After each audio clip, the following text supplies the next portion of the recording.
Well, howdy, fellers and ladies. Even though we know this is usually a sausage party, we like our sausage parties, but we love the ladies. We love the ladies. We need more of them ladies in the gig economy. Well, how about more of those ladies leading the gig economy? How about that? We don't need more of them just getting scammed. We need more of them leading the gig economy.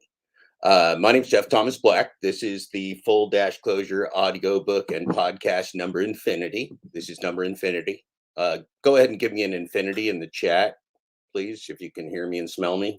If you can hear me and smell me, I'd like, please, an infinity in the chat. Thank you, Stephen Arrow. Nice to see you this morning.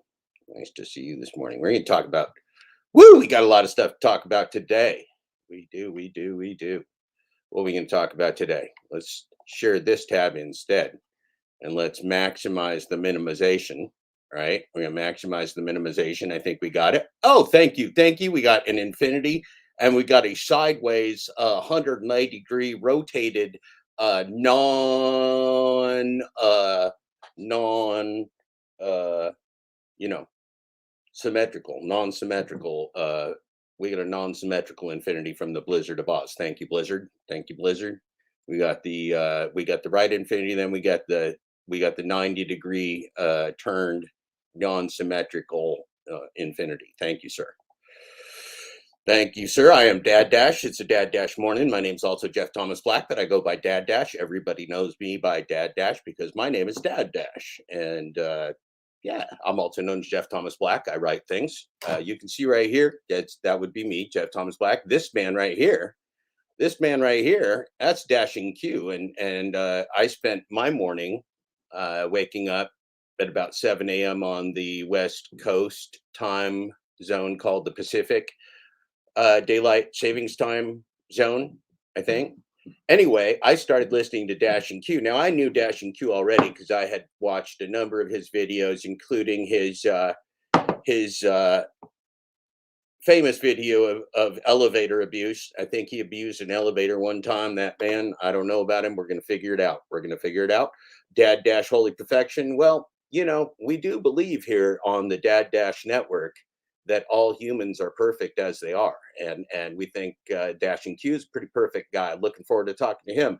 I think there's a lot of people out there that are really good. Now, I think there's a lot of people out there that are doing some real evil to us too. And that's one of our topics this morning is what are they doing? Why are they doing it? And I'm going to, I told you folks, you know, I'm a bit of a writer sometimes, right? We're going to have our friend Dashing Q popping in here soon. Don't worry. Right. So I'm a bit of a writer sometimes. So let's look at a bit of that writing. So this gentleman, Kenny Akers is a very good count. This is a man you could follow if you were on the X. I think it's a pornographic site now. It used to be called Twitter, but now I think it's just pornography, so they call it X. And so he posted this nice photo 2,000 years ago of the slaves in the galley of the ship rowing, and then today here's slaves in the galley of the ship rowing, and it looks to me like they got themselves some graduate caps on. I've had a couple graduate caps. I think I've had actually 3 graduate caps: high school, undergraduate at Western Oregon State University. I did primarily University of Oregon, but I finished over at Western Oregon State because it had me a kid, and then got my master's in business administration from Duke University, the Fuqua School of Business in North Carolina. That's in Durham, North Carolina, not too far away from Chapel Hill, where University of North Carolina is, UNC. That's the light blue colors, light blue and white. Duke is the royal blue with the devil, the Blue Devils. They got a good basketball team. Not so good of a football team usually, although this year they're winning. They're doing some winning. So I wrote as a commentary. Good morning, Eli. Nice to see you here, sir. I wrote as a commentary about this picture where 2,000 years ago we had men rowing in the galley of a ship as slaves, and today we have men rowing in the galley of a ship as slaves. From my friend Kenny Akers here, I wrote, oligarch-owned societies long ago culturally codified that humans doing the most direct, physically performed, and dangerous tasks deserve the least protection, respect, and societal status, thus justifying both heinous working conditions and exploitation in their compensation. Well, see, that's why I guess that's why I like words, because I like those words that I wrote. I think that those are powerful and true words that help to describe for my readers, whether they be academics or or anyone else, that that they understand what I'm trying to communicate here, which is, again, clearly the people always doing the most dangerous, physically performed, uh, direct work get paid the least. Let's think about that in terms of medical care. If anybody's out there has somebody in their family that's a nurse's assistant or a certified nursing assistant or a candy striper, whatever, the people that clean the beds and the sheets and the poo and help people all do the nastiest stuff in the world and get paid the least, absolutely the least, like less than the people taking out the trash who are also paid not enough. So this is something that is endemic uh, to uh, to the creation of a lower class, endemic to the creation of poverty, endemic to the creation of the gig economy. Right, the gig economy was created to fleece you. The gig economy was created to make you a slave rather than an employee, because employees have rights and slaves have no rights. That's why it's called app slavery. Now, executive jobs titles. So they have multiple ways to screw people out of out of middle management and lower management as well. And one of those things is they give people titles. And so I wrote about the fact it's no secret. Let's show this longer since I write stuff. It's no secret companies go to great lengths to keep their labor costs down. Firms save a total of $4 billion in overtime payments a year simply by getting creative with their titles.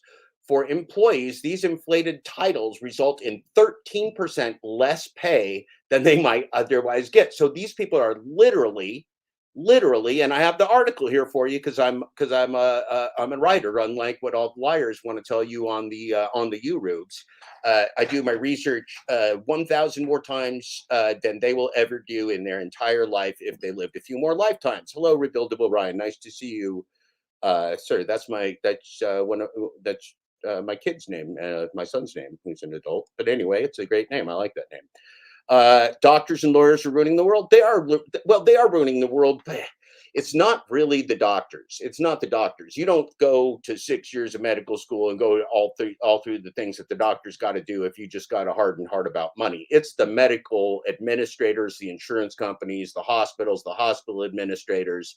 Those are the people that are selling out the doctors. The doctors want to practice medicine. I truly believe that in my heart, and I know a lot of doctors. I went to school with doctors. I went to graduate school with doctors. I have many doctors in my circle of friends, and I will tell you that I believe in doctors. If there's somebody in this society, I hope you're having a great day too, Rebuildable Ryan. Nice to see you. Yeah, call me anything but an expert. Right. Exactly, Simple Toaster. Well, that's what we need to realize, right? Is that we've eroded trust in people like doctors who actually have expertise in favor of people who report about doctors on the major media channels. That's insane, man.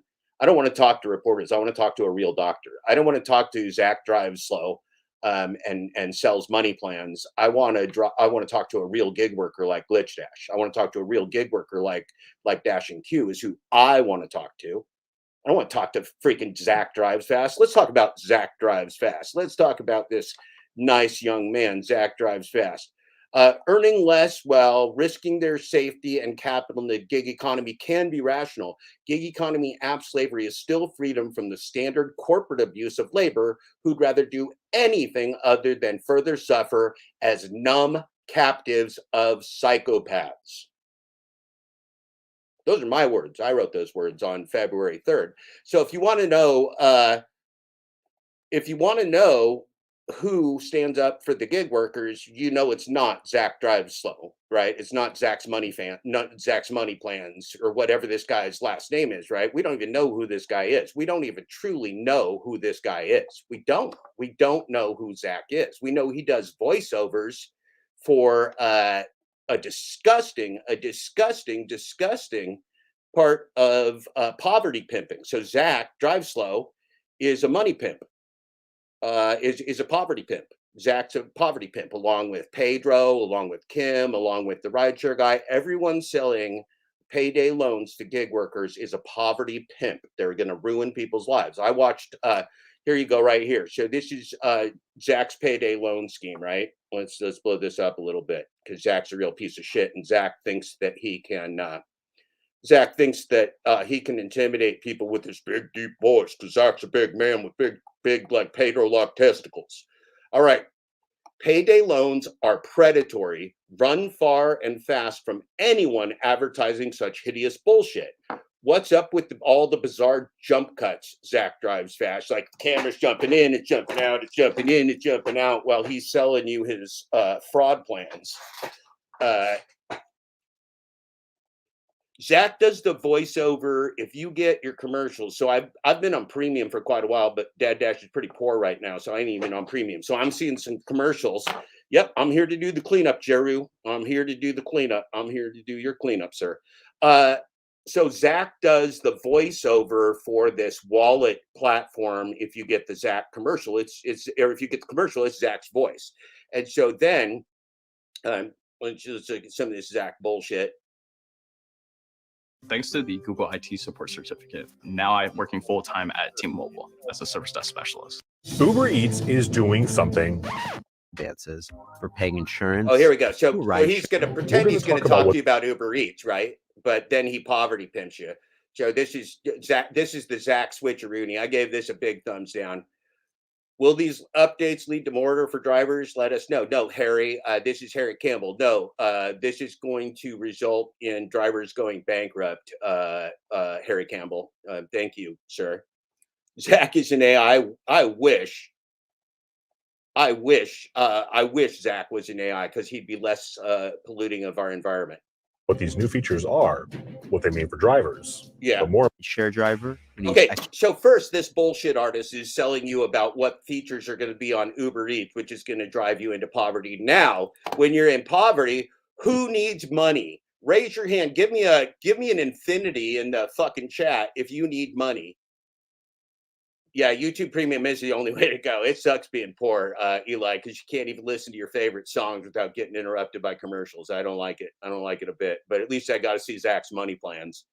Let me check over here, make sure my Zach pings fast. Yeah, Zach pimps fast. Zach does everything fast. Zach probably fucks fast. Them big testicles. Big ass Pedro testicles. Zach pimps fast. Yeah, okay, let's watch some Zach pimps fast. This is what you don't want to do. So anybody that you ever see, let me make this clear. Anybody that you ever see talking to you about something called a payday loan, or that seems like a payday loan, you should never, ever talk to them again. You should unsubscribe from their channel. Let's unsubscribe from Zach. I'm going to show you how to do that. It's unsubscribe.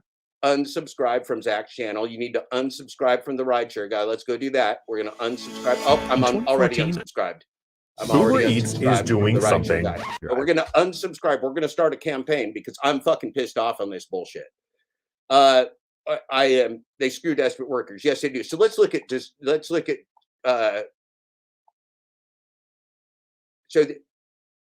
Dad Dash 13, Steve Askin, who has asking for slots. Yeah, thanks, Harry.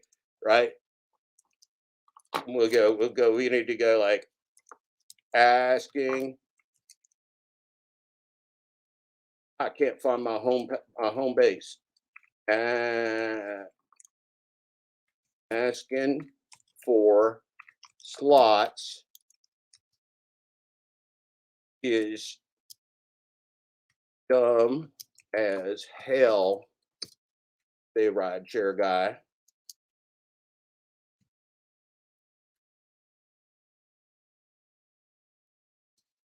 Why are you a poverty pimp?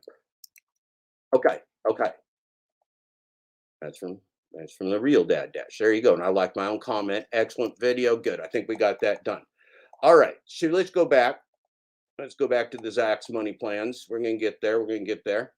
Okay. So I use it's Febreze fabric Febreze. refresher every Zach day to make my stinks. home smell Zach amazing. stinks. On my bed, my Zach couch, smells my jacket awful. or jeans, in Zach between stinks. washes, even shoes. Zach Febreze stinks. doesn't cover Jesus odors with Christ. scent, Oh, but man. fights them Eli. and freshens. Over Eli, this is 1,000 painful. uses. Eli, this is Febreze fabric painful. You got to refresher. gift me a Uber user Eats premium. is doing something. Driver who Okay, needs let's extra bait the switch. cash, So meet Uber some Eats new is doing options on Uber. something. It's and any of your introducing you to a poverty business-related pimp. All right, come on, Zach. Let's go. Are you a rideshare driver Uh-huh. who needs extra cash? No. Meet Wallet. Yes. We're a cash advance company trusted by over 90,000 drivers. Wow. Wait a minute. If there's 25 million gig workers in the world, they're trusted by 90 million victims. That's not a good thing. That is not a good thing. Okay. We help drivers who need cash advances for paying insurance, vehicle maintenance repairs, gas money, and any of your business-related Oh, holy endeavors. shit. Oh, holy shit. If you're using payday loans for gas money, can you please get help? Can you please go to Glitch Dash's YouTube live and ask anyone in that chat, in that community, for help? If you think that you should be using payday loans for gas money, ask your friends for help. You need help. You need help. I'm not joking. You need help. Pedro testicles. Yeah, Pedro's got giant testicles. Pedro talks about his testicular size a lot. He's got the huge testiculars. Doing some deliveries. Happy JTB is live. Well, I am happy to see you, AZ Prod. AZ Prod was also in Dashing Q's live with me this morning. Zach needs a lot of things. We don't know what exactly. Yeah, U.S. government needs a payday loan. Exactly, Blizzard advised. Like, we are heading down the tubes. Grab a payday loan before you sink to the bottom, I guess. Robert Reese in the house, the news channel. Robert Reese was also on the Dash and Q in the Dash and Q live this morning. Believe he's an incel. We don't know what Zach is. I don't really care. But, you know, I hate me poverty pimps. I hate the poverty pimps. Yeah, there's scarcely anything that would drag somebody down like that. And so they have an answer for you if you are desperate. And you know, when you're selling things, when you're selling scams to desperate people, that makes you the scum of the earth. That makes you the scum of the earth, Sam. No. What's your name? Zach. Zach drives fast. Zach. We have an drives fast. extremely fast application process. Oh, extremely fast. No credit check. So fast. Allowing you to have your money in 24 hours. Oh my goodness. I need money so quickly in 24 hours for gas so I can be a slave. Okay, good. This is a good offer, Zach. It's fast, no impact on your credit score, Oh, no credit. no impact on your credit score. You ain't got no credit score, son. You paying money. You spending Cheetos. Jeepers creepers, Zach. checks. We approve your application based on cash flow from your rideshare business. Oh, okay. Now, see, they keep saying rideshare business, so maybe this isn't even available to app slaves in the DoorDash platform. I don't know, because they do keep saying rideshare. Maybe this ain't for DoorDashers. I don't know. Maybe the last mile delivery is even is even a lower. Yeah, preying Join on the Wallet lowest today people in the economy. and Yeah, never this is worry about disgusting, being man. strapped This for is cash disgusting, again. Zero. What's going on, everybody? What's I'm going Zach on, DrivesFast everybody? for the Rideshare Guy. No. And in this video, we're going to talk about AI, the companies competing with each other, and more customers being able to order them.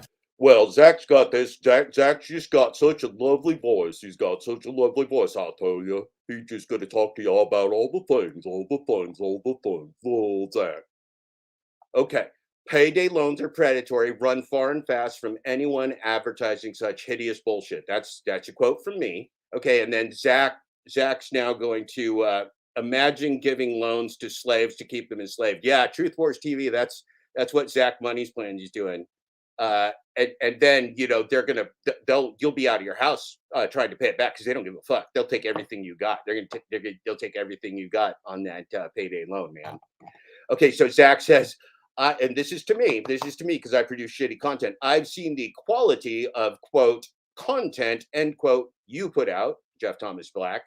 When I want advice about starting baseless conspiracy theories, wasting an Ivy League education. Duke is not in the Ivy League. Duke is often known as the Ivy League of the South. But that doesn't mean Duke's in the Ivy League. Zach drives slow. Zach thinks slow. That's not you. You need to learn about your education institutions. Getting arrested, right? That's called civil disobedience. We've talked about that before. And so Zach is another slow learner. Here he is in his Zach's icon looks like Zach's money plans here looks like what has he got? He got himself a tuxedo on because Zach's a classy feller. Zach's a classy feller. This is actually classy feller. Or relying on others to pay my bills. Well, see, this is interesting. See, Zach seems to be part of, let's say, a gang of people that claim to know something about my personal life. I find that always very, very interesting that Zach and this other gang of people like to focus on the personal life of Jeff Thomas Black. It's almost uncanny. It's almost uncanny. You just wonder how that happens, don't you? Replies. Arizona Prod, thank you. You are you are a scholar. When I want to be scanned, I'll be sure to check out your fraudulent channel. How many lifetime deliveries do you have, Zach? Yeah, this is great. These guys can't even hear themselves talking, willing to stoop to the lowest levels. Oh yeah, I mean, look, man, this guy's getting money from the rideshare guy, Harry Campbell. He don't give a fuck. This guy's gonna sell out everything. He and Kim and Pedro and the rideshare guy, everybody's selling you these payday loans, whether it's from Wallet or whatever other bullshit corporations trying to do this. Robert Reese, which link you looking for here? You just tell me and I'll see if I can give it to you. Which content do you have an issue with, Zach Drives Fast? I asked him. Of course, now Zach will throw out things like baseless conspiracy theories, Ivy League educations, getting arrested. Like, where are Zach's? I mean, these are all things that I've told you facts about. Where are Zach's facts? Like Zach doesn't deal in facts. Zach thinks he's a bully, but the problem is you can't really be a bully on YouTube. Like, nobody fucking cares, man. Zach, you're just another deep voiced dipshit, man. Nobody fucking cares. Zach thinks he's got a fucking business here that people give a fuck about, and that he's some kind of a voiceover artist, and he's not. He's not. He is most definitely not. Let's see. Let's check my email here. I ain't heard from Dash and Q. Ain't heard from the Dash and Q. I did send him a link. Dash and Q, if you're in the audience there, I hope you received that link.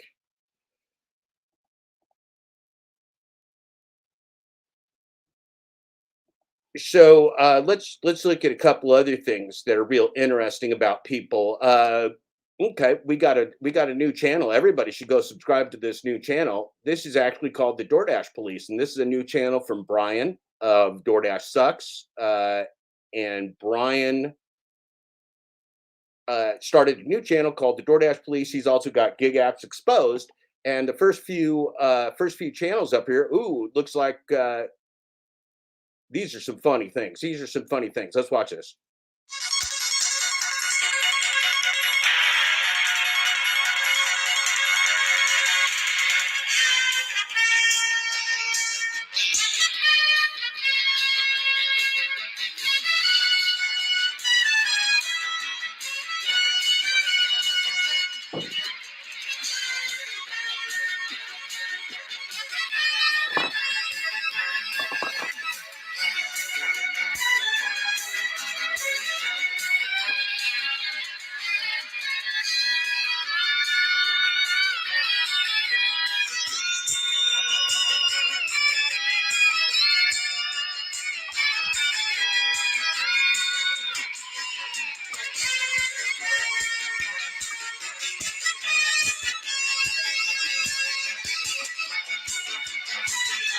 I hope you're dancing along.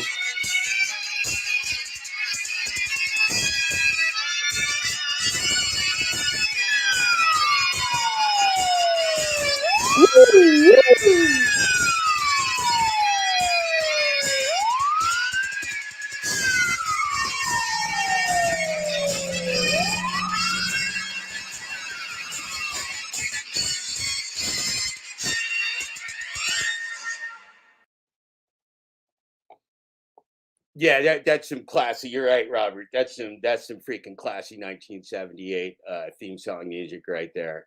That was like that would have been like Chips and all this stuff. I want to show you this one. This is a good one. I'm going to show you this one. Share this type of shit. As soon as our friend Dash and Q pops up in the chat, which I believe he will, he was out, so like he could be running a few minutes later, or whatever. We ain't gonna worry about it. He actually goes by Dashing Q23. So if anybody, it's let's see, Dashing Q, but Q23. I wore my nubbins off my keyboard, so if I'm not paying attention and looking down, I can't find my home base. It's a little bad. It's a little disturbing. All right, so we're gonna read this. I wrote this last year, but I shared these words. This is some of the material that goes in the book, right? As long as corporate funds are leading the way in AI development, our future as conscious beings will be engineered with the metaphorical profit motives of a psychopath to commoditize and standardize humans for efficiency, increasingly cheaper to use and replaceable upon demand. Cheaper to use and replaceable upon demand. Doesn't that sound like the gig economy to you? Aren't you getting cheaper and to use and replaceable upon demand? Here's something I wrote last year too. This is why those gig app companies don't want you to know I exist, because I write things that are probably very, very true. Independent contractors, and I put that in quotes because none of us ever have been or are now independent from a gig app. If you're using the gig app, you're being used by the gig app. That's the way it works. Independent contractors are acceptable and well-chosen corporate victims. Poor, deceived, desperate, and damaged. Poor, deceived, desperate, and damaged. Pandering, persuasive, and highly effective propaganda campaigns touting entrepreneurial spirit, choice, and freedom are built upon a foundation of lies and damn lies. So what's the difference when somebody says something's built upon a foundation of lies and damn lies? What do they mean? Because that's kind of a historical, people have used that quote many, many times. There's lies and there's damn lies. I don't know who said that in the beginning of people saying that, but it doesn't matter, right? So lies are things like we tell every day. So lies would be like ZachDrivesFast is a gig worker, right? Or ZachDrivesFast has a soul. That would be a lie, right? Because ZachDrivesFast is a piece of shit who's trying to take people down the tubes while pretending that he's the new godfather of the gig economy, right? So that's a lie. But then there's the damn lies, like the corporate scheme of selling payday loans to the victims of Zach Drives Slow, right? If Zach thinks slow and Zach drives slow and Zach acts slow and sells you your own poverty and your own destruction, that makes Zach a very bad person, right? Zach doesn't have to be a bad person. He's making this choice to sell humanity something that's bad for them, and that's an economic choice. Who else makes the economic choice to sell people things that are bad for them? DoorDash, Uber, Lyft, Uber Eats, Grubhub, whatever other scams are going on in this world are being sold to you by people that just want to enslave you. Well, here's another one. I just have the prettiest words. Sometimes I like my own words. DoorDash's business model is a sewer for humanity, flowing with steaming addictions. I think those are steaming addictions. I made these AI images out of my imagination for this hell. Greed, classism, coercion, societal division. Does that sound familiar? We're talking a lot about societal division right now, aren't we? App slavery and labor laundering. And labor laundering, you're being labor laundered if you're in the gig economy, because the fact that you exist is being obscured. The fact that you provide labor and the fact that somebody is paying you, that somebody is not DoorDash, of course, that somebody is not the gig app company fleecing you. It's some other third party so that they can create a plausible deniability of your existence and your humanity, right? They're denying your humanity. Don't just think they're denying your existence. They're literally denying that you're a human being with actual needs, with time that has value. And time has value. One of the things that I hear some of these gig workers, like a Sam Lee or like a who's somebody? There's a dude named Bud Soda. Bud Soda. What flavor of Bud Soda would that boy be? I don't know. Anyway, Bud Soda is another one. So there are guys out there that'll drive themselves, 16, 18 hours a day, 7 days a week in the name of success. Well, that's not success, right? So that's making yourself a slave. Now, you can sell years of your life. You can go to jail for years of your life. You could go to prison for years of life. You can throw away years of your life.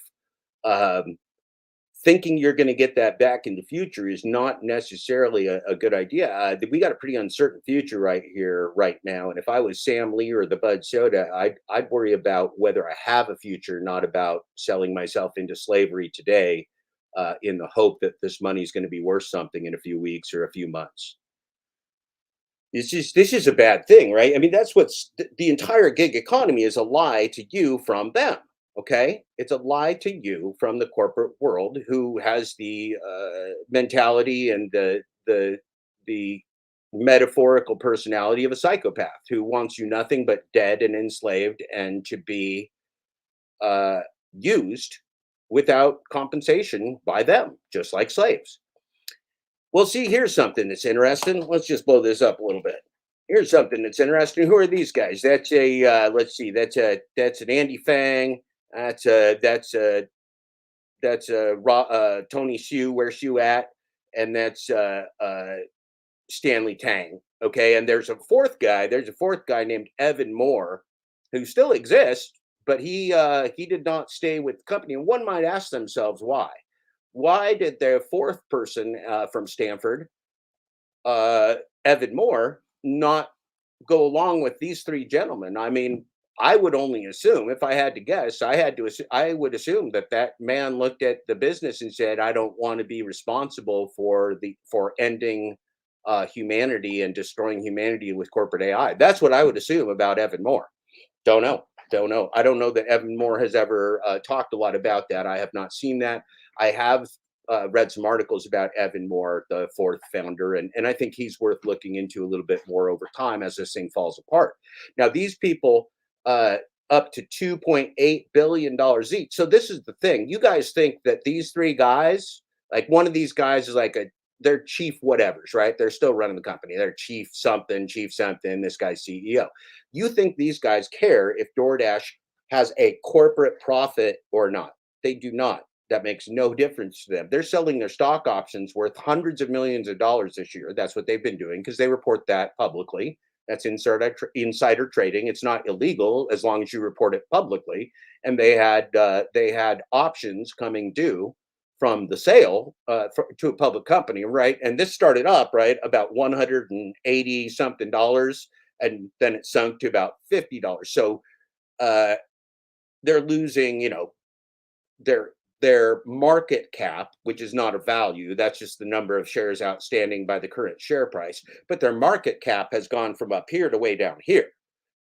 Now, anybody would have seen from the start that this was a scam, and of course going public is a scam. It's to get all these guys paid off, and then they don't have to care about what happens in the future, whether the company lives or died, because they got their unicorn, right? They banged their unicorn during the pandemic.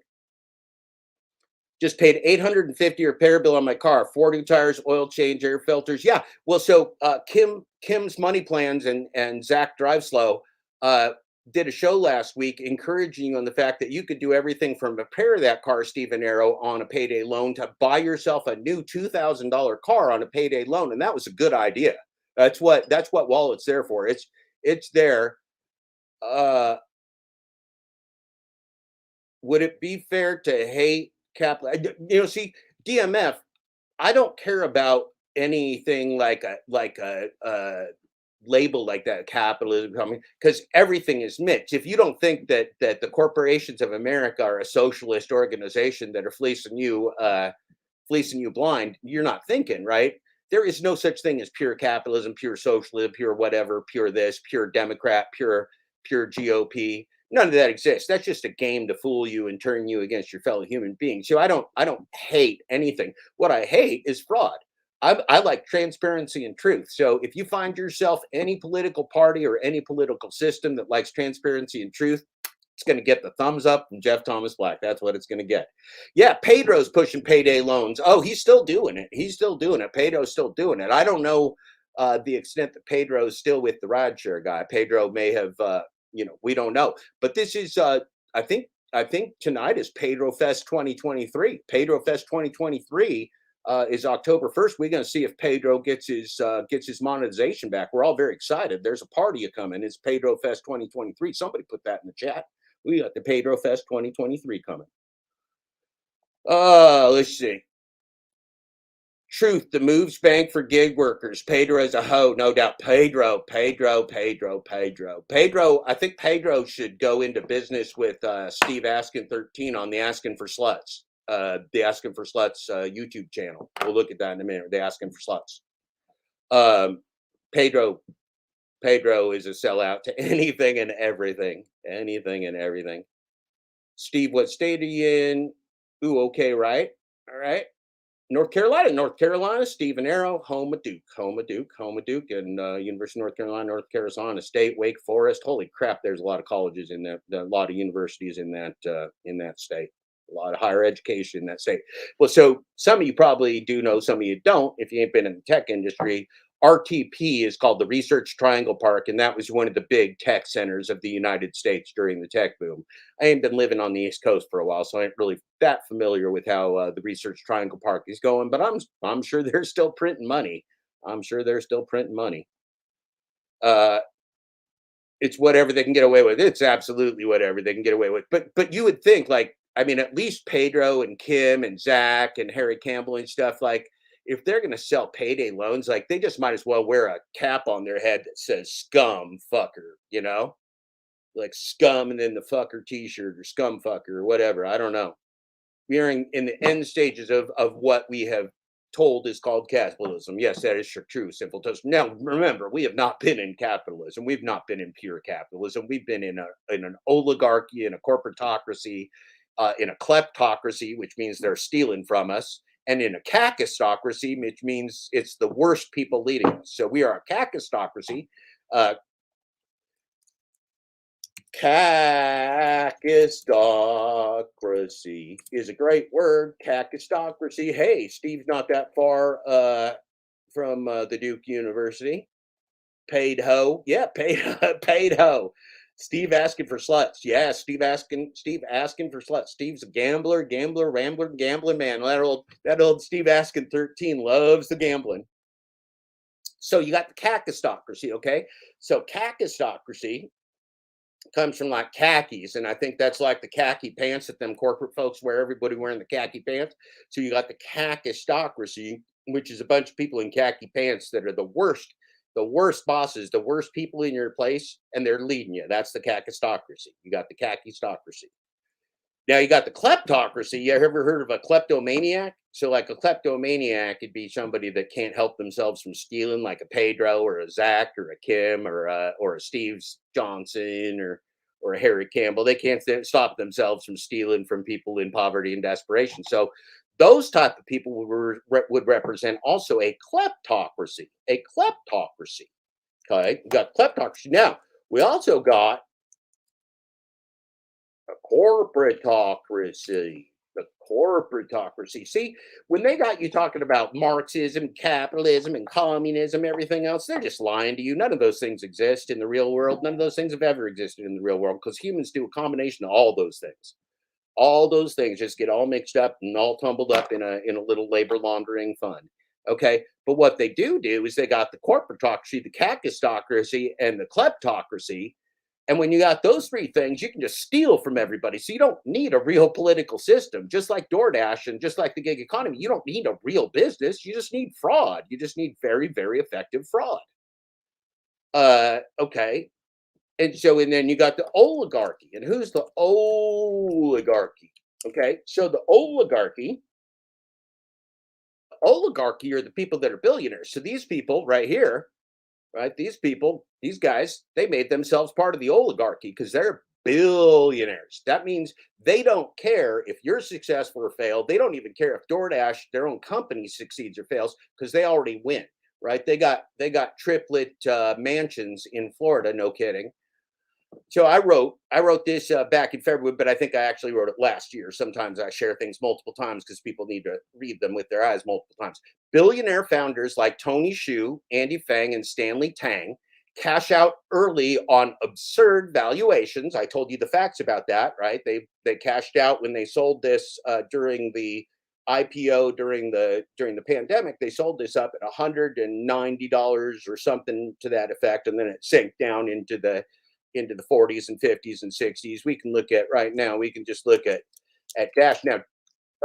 You may have heard that DoorDash is moving from the New York Stock Exchange to the NASDAQ. Now, why would somebody do that? They would do that because the New York Stock Exchange has different business and transparency requirements than the NASDAQ. Okay, and so we would have to assume that if somebody was going to do that unusual switcheroony, that there was a business reason for that. That's what we would assume. So they're now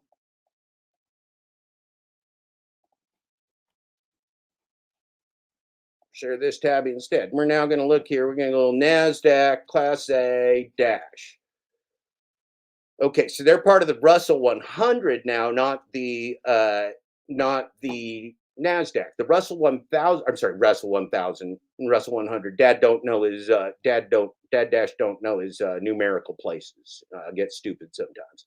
The Russell 1000 index is a stock market index that tracks the highest ranking 1,000 stocks in the Russell 3000 index. Okay, getting this? So the 1,000 tracks the best 1,000 out of the 3,000. This is like DoorDash math. No wonder these guys love this shit.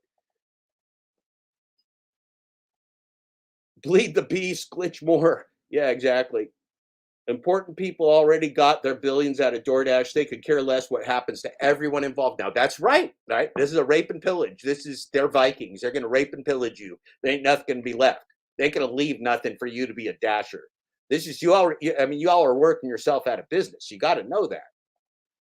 I believe the company gets IPO. It's BlackRock buying up the company. That's right. It's black. It was what it was. I mean, that's what they call them, unicorn. Remember, a unicorn is a startup that gets over $1 billion in funding, right? And so that's a scam. The unicorns don't exist. So who's getting that $1 billion?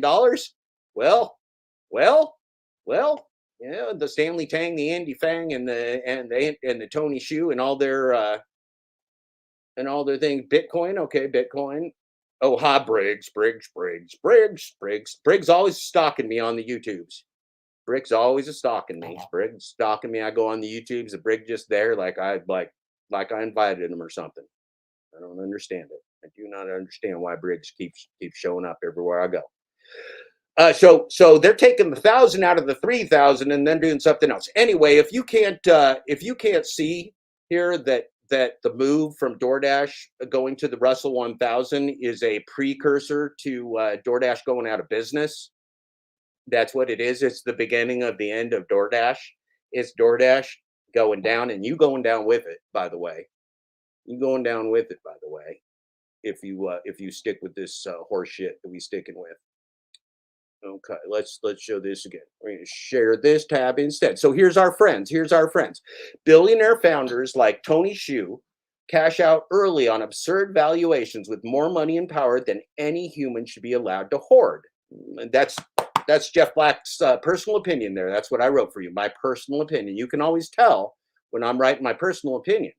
Now, I give you some evidence here that tells you why that's my personal opinion. I don't think people should be billionaires. I don't think there's a legitimate way to become an IPO billionaire. The only way you become an IPO billionaire is by robbing your fellow man. It's by being a poverty pimp like Zach Drives Money Plans, right? Okay. It's retirement plans, institutional and individual investors who lose money in the market. That's you again. So you not only lose, but then if you got money in the retirement plans and the market, and they're investing in corporations like DoorDash, then they're going to lose your money on that side too. So it's a bad investment and a bad business model. Well, a fraudulent investment and a fraudulent business model. Let's not get fraud confused with bad, because bad is a value judgment, right? Zach is a bad man. That's Jeff's value judgment. Zach's money plan drive slow is a piece of shit. That's Jeff Thomas Black's opinion. That ain't a fact. That's just my opinion. Now, Zach Drives Money Plans may think that Jeff Thomas Black is a big meanie pants for calling him on his poverty pimping, but that's just too bad. That's just how opinions go on the internet. That's just how opinions go on the internet. Zach can think what Zach Drives Money Slow Plans thinks, and Jeff Thomas Black can think what I think. It's a wonderful, wide, wonderful world. Tech giants underpin this modern day Ponzi scheme. What's a Ponzi scheme? Ponzi scheme's got another name, pyramid scheme. That's one of them things that's triangular shaped with the point at the top, which means they getting all the money at the top and you getting all the shit at the bottom, right? That's all the shit rolling downhill. That's rolling down the pyramid. And so Zach's going to shit on you from up here, and then you get to eat Zach's shit from down here. You get to eat the Zach's money plans shit. And you probably can fondle Zach's money balls if you want to. You can go fondle, juggle them suckers around. Pedro's is too big. You got to have two hands for the Pedro's. Pedro got them basketball-sized testiculars, and you got to... It's awful. It's fucking awful. Yeah, retail investors are dumb money, especially... Yeah, I'm sorry, Briggs. I apologize. My apologies to Briggs. Especially, yes, in the day of AI, right now, nobody invests by humans watching graphs go up and down. They just set their AI for the parameters and they print that money, right? They print that money. So this is all scam on you. You ain't got no money in there. You ain't. Remember, I told you before. You're playing with Cheetos. You're playing at a Monopoly table with Cheetos. These gentlemen right here got all the money. These guys right here got the money, and you got yourself a stack of moldy Cheetos. That's what you're playing with in the gig economy. Organized crime pays. Oh, look, I did my research. This is unlike Zach Drives Money Plans. Jeff Thomas Black actually does research for years on this shit. Organized crime pays. Yep. Let's see what my friend Blizzard Laws has here. The corporations use government to thwart their competition. It's capitalist side. Competition is great. Right. We're not. And see, this is that same analogy of an owner owning three horses in the race. BlackRock and SoftBank and State Street and Vanguard, they all own the same companies. They don't care that Grubhub and Uber Eats and that shit sucking hind tit. That's just fine because they're supposed to suck hind tit. They're just in there to provide the air cover for DoorDash in the real scam, right? Because those guys could die off quickly. Nobody cares. Nobody's going to lose any money. DoorDash is the app slavery. DoorDash is the worldwide monopoly on app slavery. That's what it is. Look at that. We got 24 people in chat here. Now, here's something that's funny. Here's something that's a little funny is that we're going to share this tab instead. All right. Here's something that's funny is that let's see, where's that Zach's money plans? Let's go to the view and we're going to go actual size. Look at that. All right. We're going to go actual size. So Zach Drives Money Plans slowly wrote, I've seen the quality of your content you put out. That's me. So he's criticizing, called my content. It's shit. I'll give him that. Zach, you win that point. We're going to debate right here. Zach wins the point. My content is shit. Okay. When I want advice about starting baseless conspiracy theories. Okay. All right. So which, I don't know, man. I just showed you a lot of facts and I'm going to show you some more. Wasting an Ivy League education. No, sir. You don't know your Ivy Leagues. They call the Duke University the Ivy League of the South, just like they call Stanford the Ivy League of the West. But that don't mean they're in the Ivy League. We ain't in the Ivy League. Duke ain't in the Ivy League. Stanford ain't in the Ivy League, son. ZachDrivesFast, I ain't that convinced you're very intelligent. I'm not. You might need to prove that to me. Getting arrested. Yes, sir. I've been arrested many, many times voluntarily. Thank you. I'm probably approaching double digits. Yep. Relying on others to pay my bills. Again, I don't know about this, Zach. Zach seems to have a lot of knowledge of old Jeff Thomas Black's personal details. Seems like there might be some strange things going on with the Zach Drives Slow Money Plans. I'll ask for your advice. Okay. Well, I've always been here to coach you, Zach. Until then, you do you, and I'll keep doing me. Now, when I was on the Rideshare Guy show with Zach Drives Money Plans, he told me he read my book and he was just blown away with all the intelligent research. So I don't know. I don't know which Zach Drives Money Plans this is. Does he have somebody else writing his YouTube posts? Well, we ain't going to be doing that. We ain't going to be talking about that. We ain't put you in timeout, son. Look. Old Dad Dash here. Old Jeff Thomas Black's a Jew. I ain't in no banking cartel. So you go fuck yourself with the Jewish banking cartel, okay? Unless I'm part of the banking cartel, unless I get some banking cartel money delivered today, I need it today, like it's a Zach Drives Money Slow. Okay, right. See, that's some funny stuff. That's some funny stuff.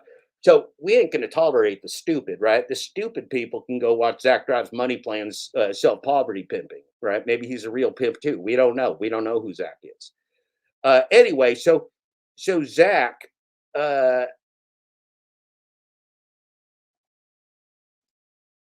Zach's a real ornery little fucker is what he is. Okay, looks like, look at this. Timothy Slaughter put a question here. Timothy. What you got here?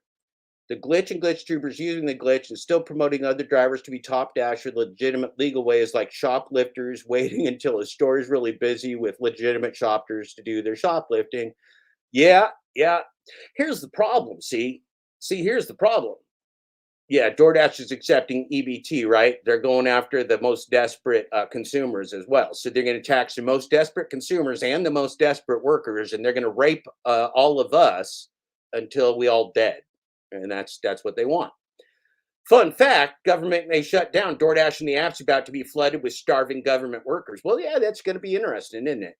See, you see, Wild Alaska, the thing is, we could just turn off our apps and we could just start delivering food by ourselves and make more money. We could just go knock on our neighbors' doors and go, I quit DoorDash, but I'll deliver you food for $10 and we'd win, right? Just like rideshare drivers do.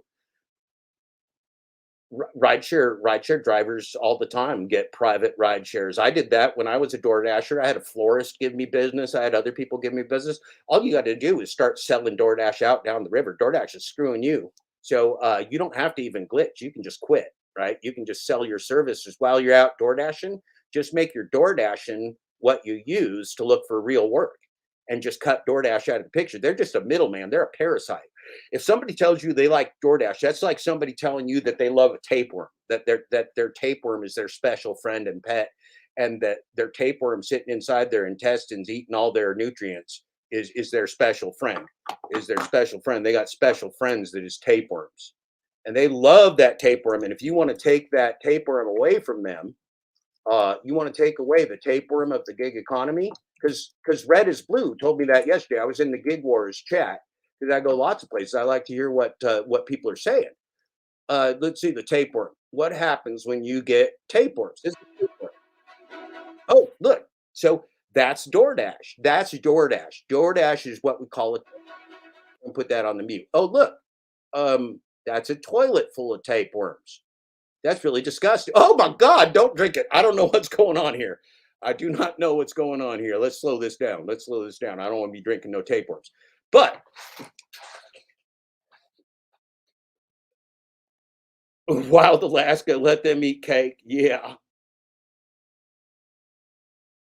Stephen Arrow, government shutdown is music to my ears. Yeah, well.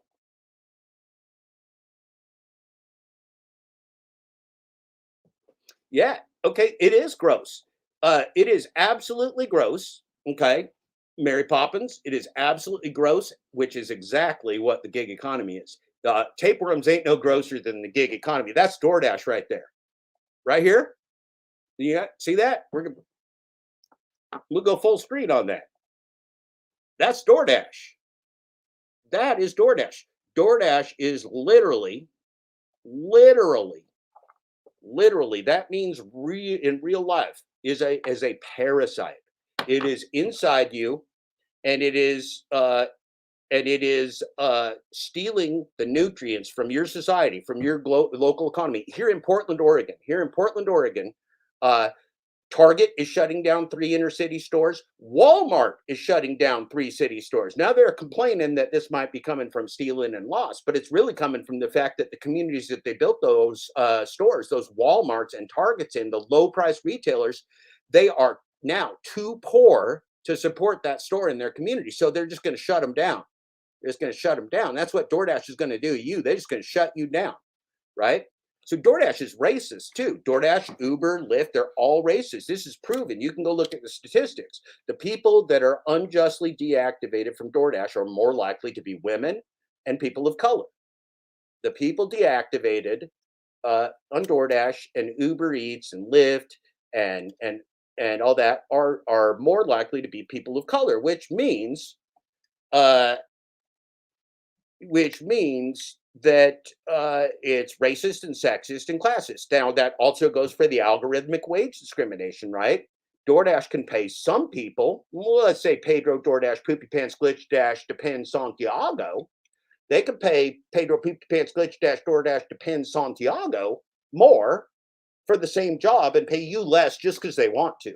Just because they want to. Now, in the real world, there are some rules and laws about that, but there's no laws in the gig economy. If they want to make Pedro, DoorDash, Glitch Pants, Poopy Pants, Depend, Santiago a millionaire while they make you impoverished and they make you buy payday loans from Zach Drives Money Plan Slow, then they can, right? Well, that's disgusting. What if they want to pay Pedro more than a woman? Well, that's disgusting. What if they want to pay Pedro more than a black person? Well, that's disgusting.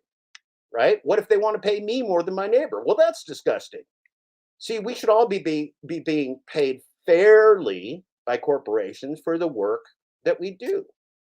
And see, when people say, well, I love the gig economy, Jeff Thomas Black wants to ruin the economy for the Gig Wars official parasite measuring statistic show.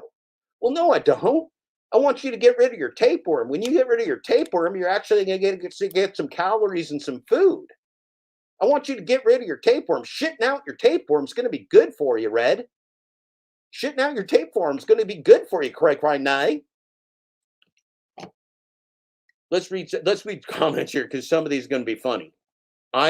You are controlled opposition, JTB, since you timed me out for saying that I'm on to you. I timed you out for saying that Jews is running the banking because I'm a Jew? Okay, son. Well, you just keep being stupid in the corner, then. I just got effed with my pants up an hour ago on Uber Eats. Accepted a 1503 shop and pay alcohol delivery. Oh, jeepers creepers. Them alcohol deliveries is crazy as hell. And none of those scanners ever work, man. I never did one alcohol delivery where the damn DoorDash scanner in the app actually scanned the ID. So I'm always putting that stuff in manually, and then it don't work, and you got to do that 5 times. And then the person's getting aggravated as shit with you because you keep holding on to their ID and punching things in and scanning it multiple times, and they're all nervous that maybe their ID is no good, or they're no good, or you're no good. Holy crap, the shit we take as DoorDash drivers. Put a 1 in the chat if you have had nightmares anytime you tried to touch someone's ID. Put a 1 in the chat, please. Or you can put infinity too if you got that ability to put a sideways 8. You can put that too. It's a nightmare. In fact, most of the DoorDash drivers I hear won't take alcohol orders. You tell me if you even take that shit anymore. Reset the good government. Right. Oh, yeah. Okay, so here we go. Yeah, the behavior of these people is so problematic. And pay alcohol to come to find out the customer was calling me, yelling at me because they did not. Yeah. Well, this is part of the fraud. So once I figured out how this little gang of people using multiple phones and catering apps and all that stuff, I figured out why when we get to some of those orders, they go, oh, but some other driver picked it up. Well, it's because one of them multi-phone motherfuckers that's glitching the glitch stole it from us. That's what happened. They stole it right out from under us. They're robbing you. Those people, those little glitchy bastards in that American Top 40 and Casey Kasem's American Top 40 Dasher scam. That thing, they glitching the hell out of you. Reset the U.S. government. Oh, yes, ma'am. Yeah, there ain't no part of it to be saving right now. Have the wine chew. I called Uber. They told me to cancel and return, and if I did, get paid $8.43. Yeah, you're supposed to return something for $8. Yeah, no. I have never once returned anything in the store. I won't do it. I would not do it. I won't. I ain't taking your money to take it back to where I got it from. Fuck you. Ain't happening. I never did it. I'll just leave it on their porch or leave it, or if it's alcohol, I'll throw it busted, or I don't know what I do. I ain't leaving shit nowhere. Those people robbing those stores will be sorry. Well, see, Stephen Arrow, they do want, maybe there are some people robbing the stores, but people in poverty and desperation are going to do what they got to do to feed their kids and put diapers on their kids. And if that means robbing stuff from Walmart or the Target store, I guess they'd probably do it. I don't know. But see, we're heading down this place where there's no social safety net. Then they put you in the gig economy. Then they inshitify. They use inshitification to drive you to the bottom in the gig economy, so you can't even survive anymore. And then they want to give you a Zach's payday drive money loans to make you homeless, so you can live in your car. I don't get it, man. I mean, this is hell. This is hell on earth that they're trying to sell to you. You know this. This is hell on earth. This is a tapeworm. DoorDash and Uber Eats, everybody running around trying to give you tapeworms, telling you that if you just take this parasite into your body, you're going to feel better. You will never feel better with the tapeworm inside your body. You tell everybody you know, you got to shit out them gig economy tapeworms. The gig economy is a tapeworm. After they told me I get full pay for the trip, right? Yeah, Mary, they're just bait and switching you like the Zach Drives money plans on your train. Zach Drives trains on your money plans. Alcohol DoorDash license scanner works 40% of the time. Yeah, well, yeah. It was somewhere between 0 and 40% for me, Stephen Arrow. Yep, Stephen Arrow's been screwed. Simple Toaster got screwed last night. Well, that's good. Briggs declines alcohol orders. Blazer of Oz refuses all alcohol orders. Well, hell, how come Pedro's running around telling you to take these shop and pay and alcohol orders? How come the Pedro and the Zach Drives money plans fast and the Kims and all this shit selling you all this bullshit? It's awful, Stephen. They never work on any of the apps. Yeah, they don't. They don't work. They didn't work on my iPhone. I don't know. Mary Poppins, not surprised the lack of respect and transparency is non-existent. That's right, but they created it that way. Remember, DoorDash is selling you down the river to the consumers by giving you a shitty app that don't work. So the consumer always thinks it's your fault. The consumer thinks you don't know how to use the scanner. They don't know that DoorDash's scanner is dog shit. They don't know that DoorDash's GPS is dog shit and that's going to send you to the wrong place, right? The consumer thinks you're an idiot because the gig worker gets blamed for everything. Gig worker gets blamed for everything. Bitcoin's a reset button? Maybe. I don't know. Monetary policy is so consumed. Here's one thing. You know that the people, yep, Mary Poppins knows. You're pissed. We should all be pissed. I mean, how long you want a parasite stealing all your nutrients? How long do you want a parasite stealing all your nutrients? I don't know. I can't do it anymore. I couldn't make myself go DoorDashing right now if I wanted to. I just couldn't mentally do it because it's so hideous. I can't do that to the world.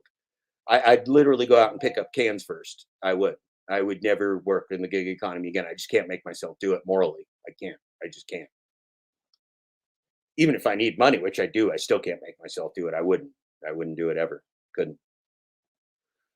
Target is responsible. Most of the theft came from self-checkouts. Yeah, exactly. Target's completely responsible. This is a setup, man. These people, Target and Walmart, set up the communities. They move in the communities, impoverish the communities, underpay the communities, make the communities desperate, and then leave. Yeah, that's what they do, man. Amanda Z, that is absolutely true. That's a very good comment.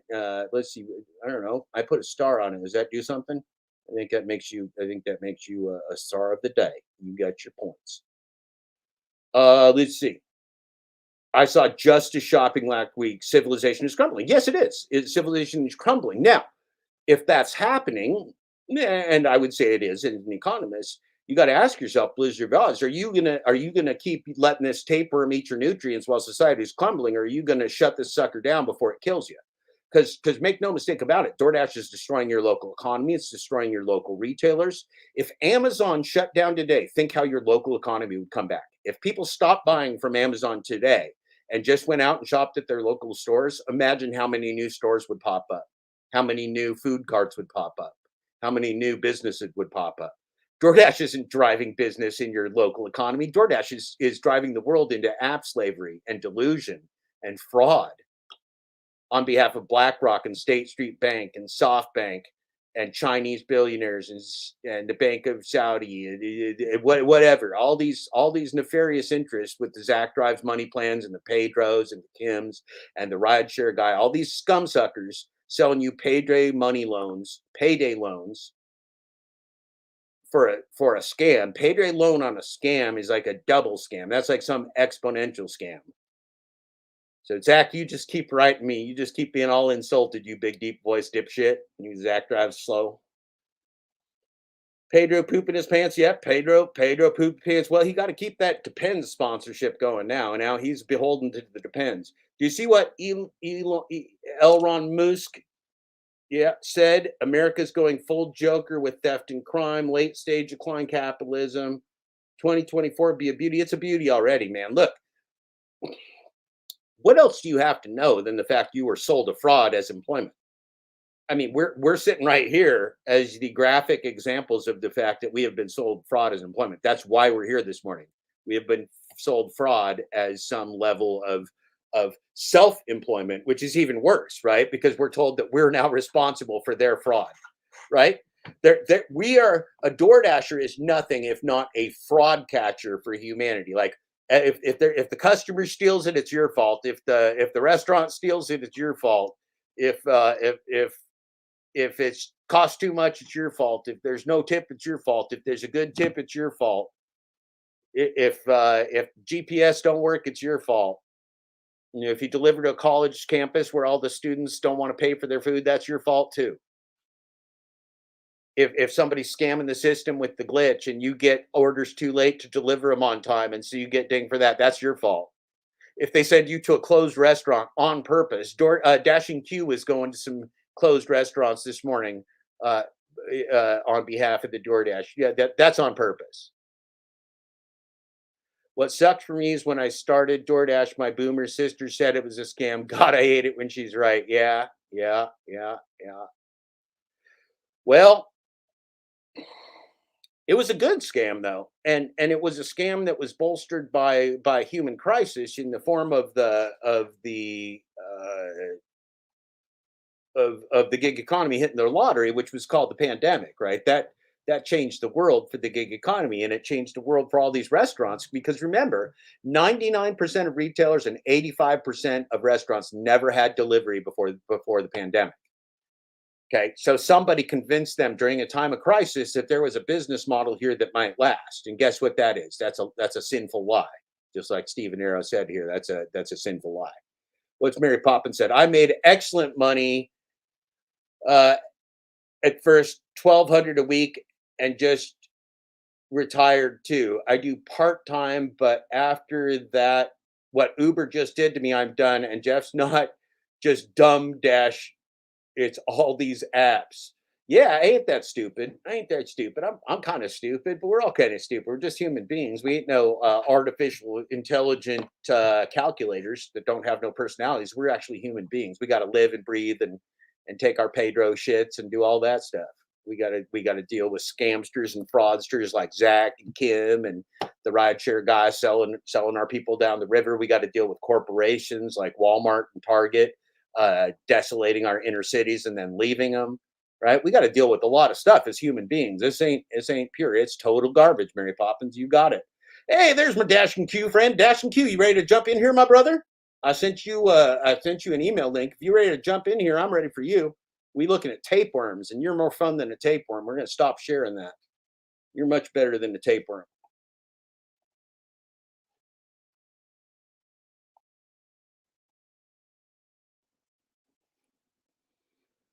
Dash and Q.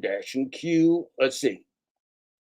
If prices go way up, yep, they're already going way up. You're already losing every day from inflation.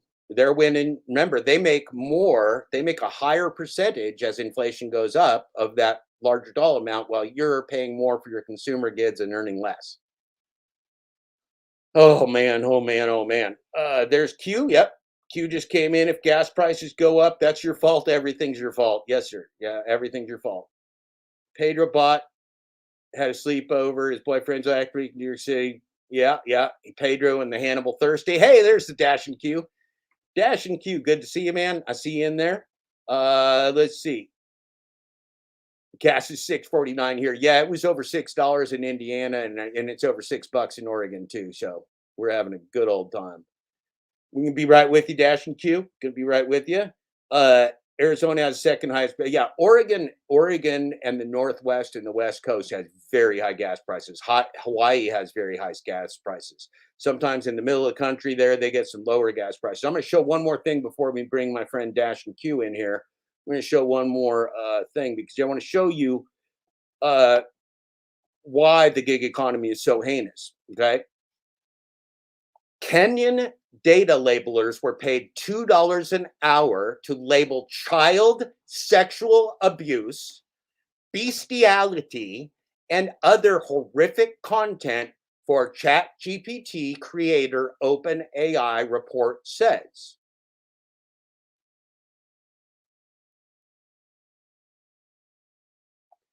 Human exploitation in service of innovations of artificial intelligence precedes application. This is written by me.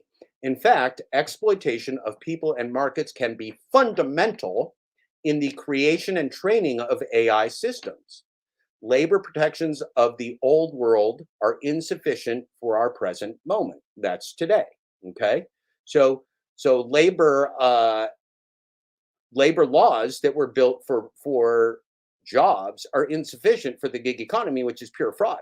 And so that's why Americans had the audacity and the disgusting lack of humanity, like ZachDrivesFast and Kim's Money Plans and Pedro and the rideshare guy, to use people for evil, right? So they use people to train these systems. And DoorDash does the same thing, right? They're using data without your permission to exploit you. So if you think that this artificial intelligence is good for humanity, you just imagine all those people that had to go home in Kenya to their kids after watching children get raped and animals get abused and other horrific content. It's disgusting. It's absolutely horrific and disgusting. Beyond comprehension. So we're going to stop sharing that horrible thing. We're going to bring on our friend Dash and Q. We're going to balance out this screen here. Let's see here. Okay, new layout, press Shift 5. All right, I'll press Shift 5 if you want me to. What's going on? Dude, I'm trying to figure out StreamYard myself. I've been here. There we go. I think that was for a data shared. How you doing, brother? I'm great. I actually just came off the doozy of a dash. Yeah, man. So luckily we don't penalize you for being late here on the Full Dash Closure Audiobook Podcast. Well, we were talking about fraud and risk, and so your day explains fraud and risk. Why don't you introduce yourself to the people and tell them what you've been doing today, including kind of like we spent a couple hours this morning together. So why don't you just talk for a while? I'm going to listen. How you guys doing? My name is Dash and Q, Diamond King. Whatever you want to call me. But I'm just like you. I'm an individual who care about his community. I just care about how I'm treated and how I'm done. And as I do into others, I feel like I still believe that. I still have a belief that you're to do unto others as you want to be done. So I keep that same philosophy. I don't change it. And it damn sure be tested in this gig economy. So that's a little bit about who I am. I'm from Chicago originally. So what happened on your dash today that delayed you? What was going on today? Man, let me tell you, I just purchased this little vehicle, right, to dash, and it was a nice little vehicle that I can. It was actually from an older lady. I caught it just on the fly, and so I bought it. I bought it, not really checking everything over. The cigarette lighter is there, so my phone ended up dying. So I'm on an order. I'm in the middle of an order, like my last order I was gonna do before I came home, and the phone dies. Like we all been there, brother. That's the beauty of talking to other gig workers. That we all been there, like in the middle of business, our freaking phone dies, or the charger dies, or the cord breaks, or whatever, and you're just hosed. But I tried to avoid it. I went to one of the hobby stores and I bought a charger pack. So I'm thinking like I avoid it at least till like 1 o'clock or 2 or 2. I'm done dashing my morning dash, and no, it dies on it died. They sent me 2 orders, so I pick up the first one from Chipotle, and I'm on my way to Pizza Hut, and it dies. So I can't even show the counter person the name. I don't even know the name because it was some outrageous, preposterous name like you can't pronounce. So I don't even know the name. So now I'm stuck. I got this other order in there, and I'm freaking out. I'm running, trying to figure out where's the plug so I can plug up this phone and get this order and deliver to the customer. Well, none of these locations have access to plugs because I guess homeless people it don't look good for business, so they don't want them around, so they don't keep those plugs. So most homeless people on the go, they want to plug up their phone. They don't want them around. So I gotta find a plug to plug this phone up, and it takes me like 10-15 minutes. So isn't that interesting? Because I've experienced the same thing. I mean, look at me, I'm kind of a scruffy old ugly guy, right? And, you're a handsome guy, but you also happen to be a shade that sometimes isn't favored in the United States. I've experienced the same thing of like these people are like, we don't really allow homeless dudes in here. And he's like, yeah, I'm picking up food, but thanks for saying hi. Right. Right. Exactly. Look. Off the back, I don't care where you go. Like if I go into a restaurant knowing I'm dashing, like they're gonna automatically assume that I'm something that I'm not, because I'm not. I'm when I'm dashing, I love to feel comfortable. So it's not like that I'm dashing and I look the best or greatest, like flat. Like no, I'm going out. I'm just dashing with my sweats on. And they really probably be thinking like, "Oh, this guy is homeless." What? Yeah. I mean, only Zach drives money plans. Zach drives money trains on gig workers with payday loans. Wears a tuxedo when he drives. Only Zach drives money plan trains on gig workers with payday loans. Dresses like that. But Zach drives money plan trains on gig workers with payday loans because he's a piece of shit. So we don't wear the gig tux like Zach. I like payday loans. Have I mentioned that to you, Dash and Q? I'm a big payday loan fan. Oh, you're a fan of them, huh? Yeah. Oh, yeah. They're great. They're great. Well, look, if you don't have a payday loan, how do you make a gig worker homeless? You got to have a payday loan to just really fuck them the rest of the way, right up the fucking ass, right? You got to get them good. You got to get them with the payday loan. That shit makes me fucking furious, man. I mean, look, somebody came in the chat before you got here and said, talked about the Jewish banking controversy. So guess who's a Jew and ain't in on the banking controversy? Oh, Lord. That would be me. I'm like, hey, where's my check, brother? Where's my check? If we got the banking controversy, I want mine. Man, for real. Like they say, I'm getting credit for something that I'm not.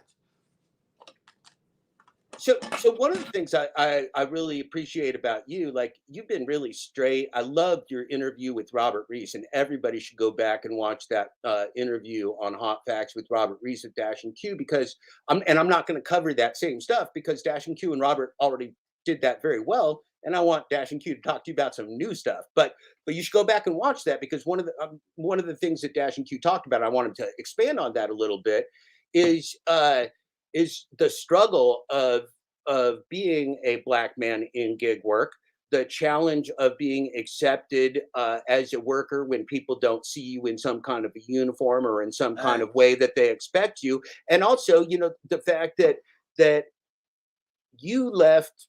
I don't want to put words in your mouth, but you left a neighborhood and a lifestyle where you made a choice. You could have gone one of two ways. You could have gone maybe a way that would have put you behind bars for a good part of your life, or you could have gone a different way, and you made a choice. Yeah, it's close, like about a hair of my chin. Like, and yeah, it's definitely like it's a challenge with this. You don't like to think about it that way, but going into this thing, I had no idea, but literally, you go into establishments, people looking at you like, what are you doing? And who are you? But we all get that as dashes. Like they neglect us. So I take that with a grain of salt. As far as yeah, I get it all the time. I'm on YouTube and I'm doing this vlogging thing as I'm dashing. You know how many people come in there and just so judgmental and say, oh, you see, you're a thug. Yeah, you doing this because I'm DoorDashing, dude. Does that make you feel threatened by me because I DoorDash? Or why do you insinuate that because a black guy is DoorDash and that he's a thug? Or why even comment like that? No, that would be the opposite. This is one of the things I said in my book. Like, there's a whole lot of horseshit going on here. The way that dashers are painted in society is as some kind of lower caste, lower level thing. But the absolute fact is, you are not an independent contractor, but what you are is a driven person. Right? We're not independent. We're getting fucked, but we're driven. Right. We're out there working. We're using our own assets. We're desperate to feed our families and be successful and not be dependent on somebody. And they want to hold that against us because we're a lower class. We're just not as cool as we got to deliver their Happy Meals. So they're just fucking above us, like Zach drives money plans and money trains on poor people with payday loans, right? They lose their humanity. They're just pieces of shit. They don't give a fuck. Not at all. That's 1,000% true. Like, man, I was saying that, man, we're at the bottom of the pyramid here. Like, the customer in their ass, like they said, they always correct. But then look, DoorDash, it's 85% us. Because if we don't deliver the food, guess what? They ass ain't in business at all. What, you gonna use robots? Well, they tried that in Cali. They tried that in Wisconsin. Guess what people was doing? Robbing the motherfuckers. Yeah, that's a fact. Now there's a transition. I mean, it's kind of scary, right? Because they got robot police dogs and shit too. Like, they're gonna have a robot delivery machine with an armed robot police dog chasing after it. They're gonna fire on your ass if you touch their robot. Like, these days could be coming. Because here's the thing, and we know this, and we're gonna talk about this, is that if you do something like Top Dasher, and I know you were talking about Top Dasher this morning, if you do that, there is going to come a time where Top Dasher wears you out, right? Okay, because you're playing their game with the Top Dasher. And can you tell us what market you're in? What city, whatever you feel comfortable sharing. Where are you? I'm in Minnesota.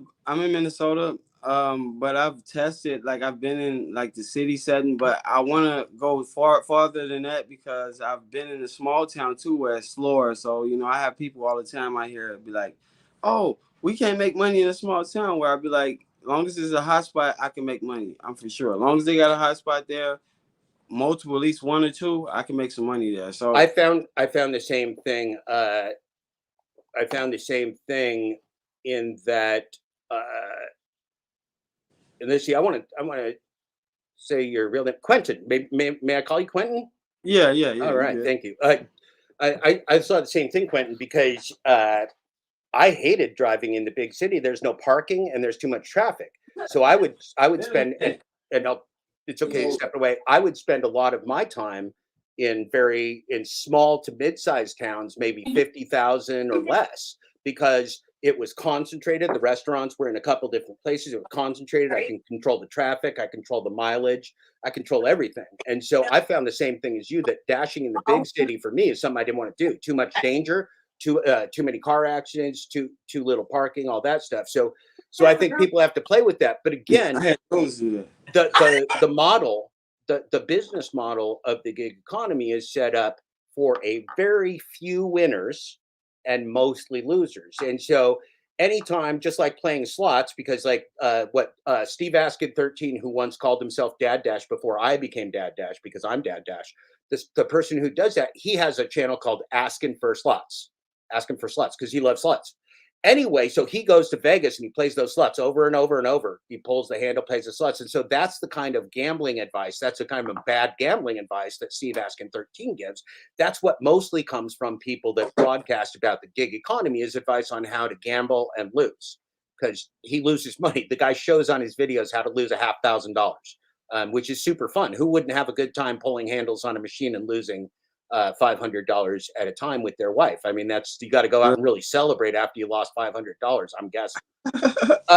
But anyway, so I found the same thing as you, that it's very dependent on a lot of things, but that just goes back to speak to the fact that all of the risk is on us. Anything that goes wrong is on you, man. If the restaurant's if the restaurant milkshake maker's down, guess who's not selling milkshakes? You.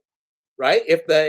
And how many times, raise your hand if the McDonald's milkshake fucking machine was broken when you went to McDonald's, because it happened 1,000 fucking times for me. Yeah. And it fucks up the order every time. You sitting there, I told myself I got to the point where I stopped even taking McDonald's orders. And There was one of 3 McDonald's. There's 3 McDonald's in Bloomington, Indiana, where I lived and dashed most recently, and there was one I wouldn't go to anymore. There was I would go to 2, and the other one I wouldn't even fucking go to, because every time I went there, it was an absolute nightmare. Absolute total nightmare. and you know, I mean, we all have things, right? Because even the franchises, it depends on who's managing it. They're owned by local franchisees. So there's well-run McDonald's, and there's McDonald's that have like a trash moat around them. Nobody even picks up the trash anymore. Like you're walking over garbage to go to McDonald's. Is that in your area, sir? You walk over garbage? Them damn orders gonna get frost from sitting there so long. Right. So tell us, okay, so there's been a big controversy in this community before you kind of made your appearance. Now Dashing Q 23, if we want to be very literal, is his channel, is here. We had this big thing called Glitchgate, which is kind of the message to the world that DoorDash is a rigged game and a scam.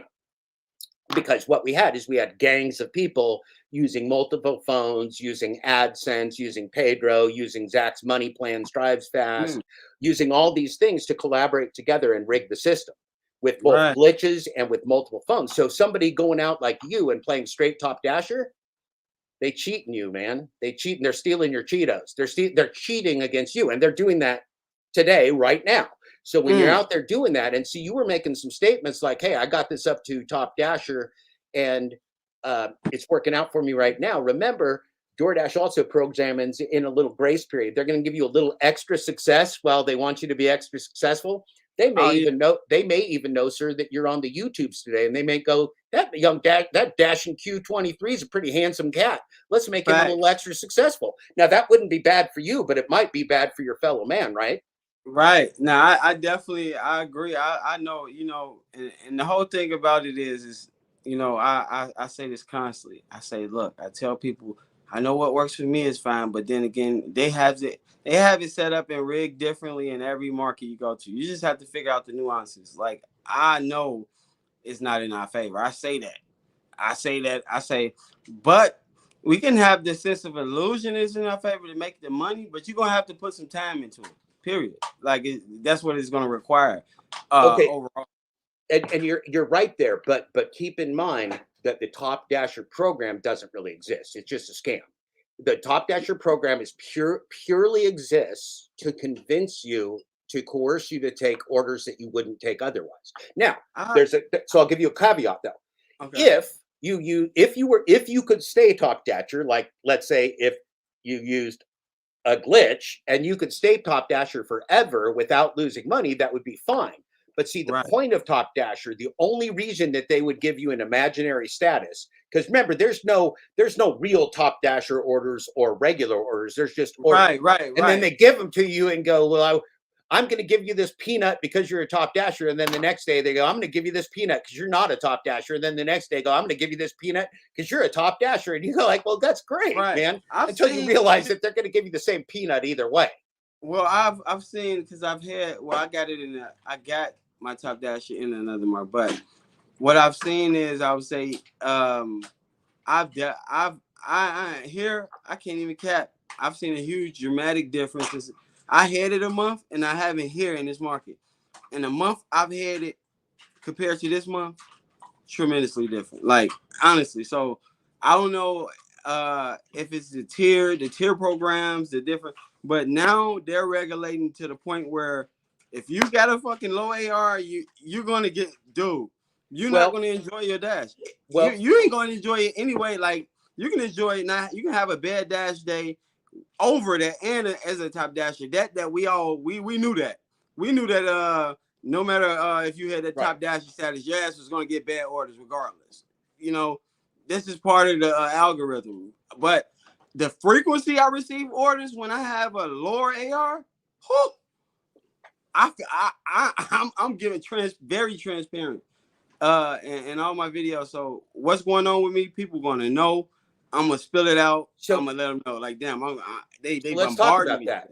So because you are a broadcaster, because you are right here, right now in this real world, DoorDash knows that.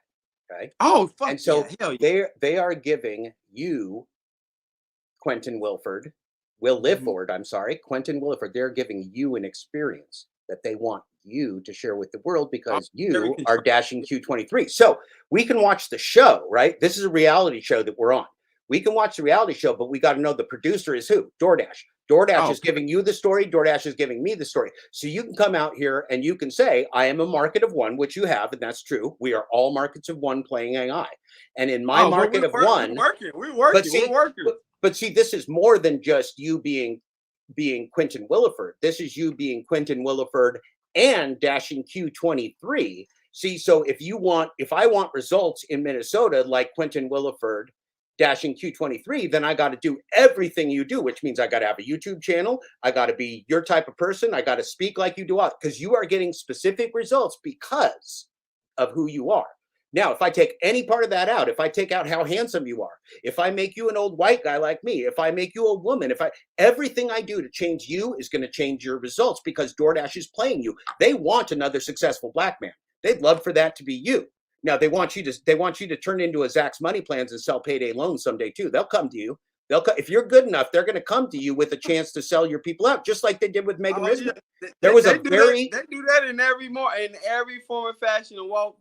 That's right. So they playing you, brother. So play them back, man. I'm giving you the thumbs up. I love your work, man. Play them back for all your work, but don't believe anything that they're doing to you, because every time they give you success, it's because they want something from you, sir. Right. You. My thing is, the whole reason why I started this was just blog to share my experience with people. But now I feel like it's become like, all right, we're not being heard. We're gonna be heard as a people. I said, man, look, people was fearing that, if we do some type of union, we become employees. I said, what the fuck are we right now? We get basically like how they got it and rigged and regulated. We are. We are, but except the fact that they created this. Now, isn't this interesting? When they created this gig economy, they made all these terms and conditions that said you may not have a union.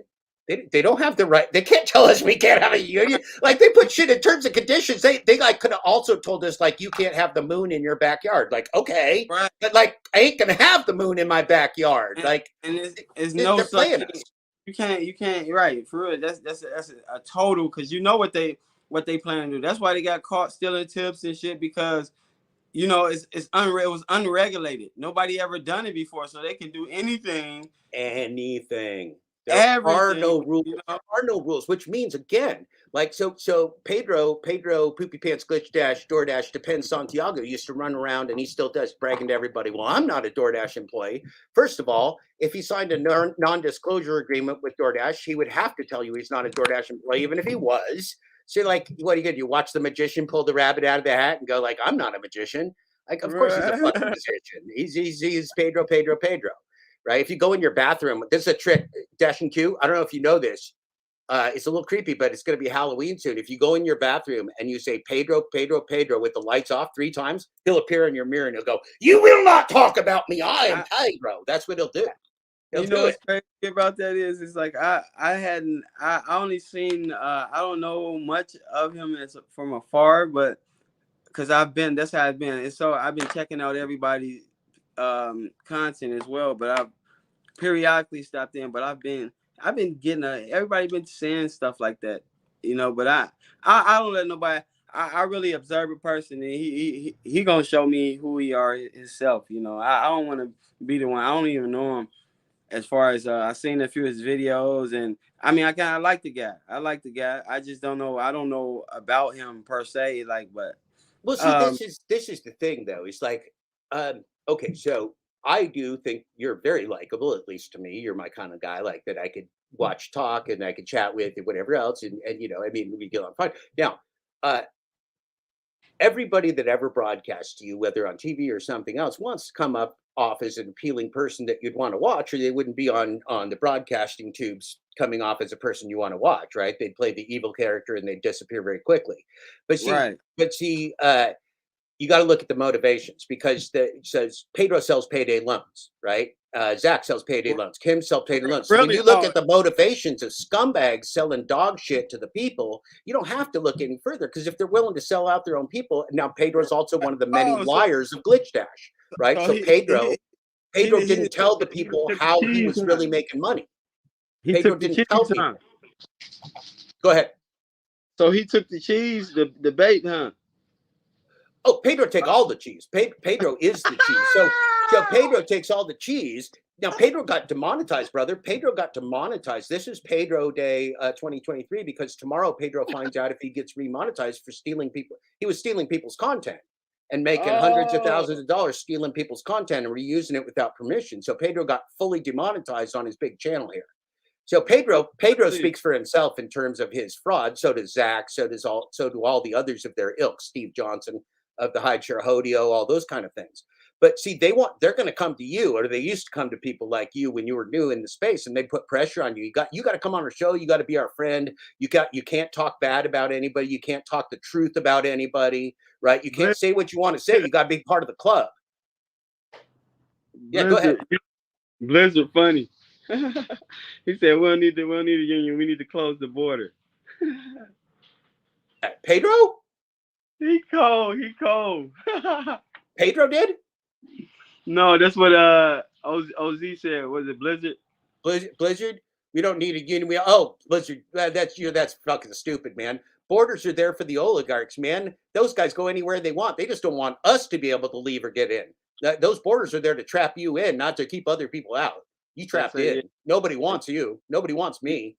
Keep you a part of this American dream. Yeah, this American dream where you can't leave. I love the we got a border. You can't leave. It's the American dream. You can't leave. Nobody wants you anymore. Even Mexico don't want you. Only freedom we will ever have is some type of financial freedom, and that's the other than that is really no such thing. It's an illusion of freedom, but we're all under a control. The United States is a corporation. It is an entity. It is a business. And the financial freedom's an illusion too, because they own the money supply, right? They're playing keep away. They're playing keep away. Yeah. Money supply is all in the market. They ain't giving it to us. We got the Cheetos. You went there, it get even deeper once you go down the rabbit hole, because everything is becoming digital now. So they definitely regulate the money. If they cut off the internet switch, if they cut off the power grid, then you definitely fucked if you ain't collected any resources. Well, let's talk about that. Let's talk about who can turn who off. So one of the things about the gig economy, right, is that anytime they want, they can decapitate us, right? They can deplatform us. They can, that's fine, brother. I got you on mute for a minute. They can cut us off. And the big problem with that gig economy is that they can cut us off at will with any reason or no reason, and they can do it with AI.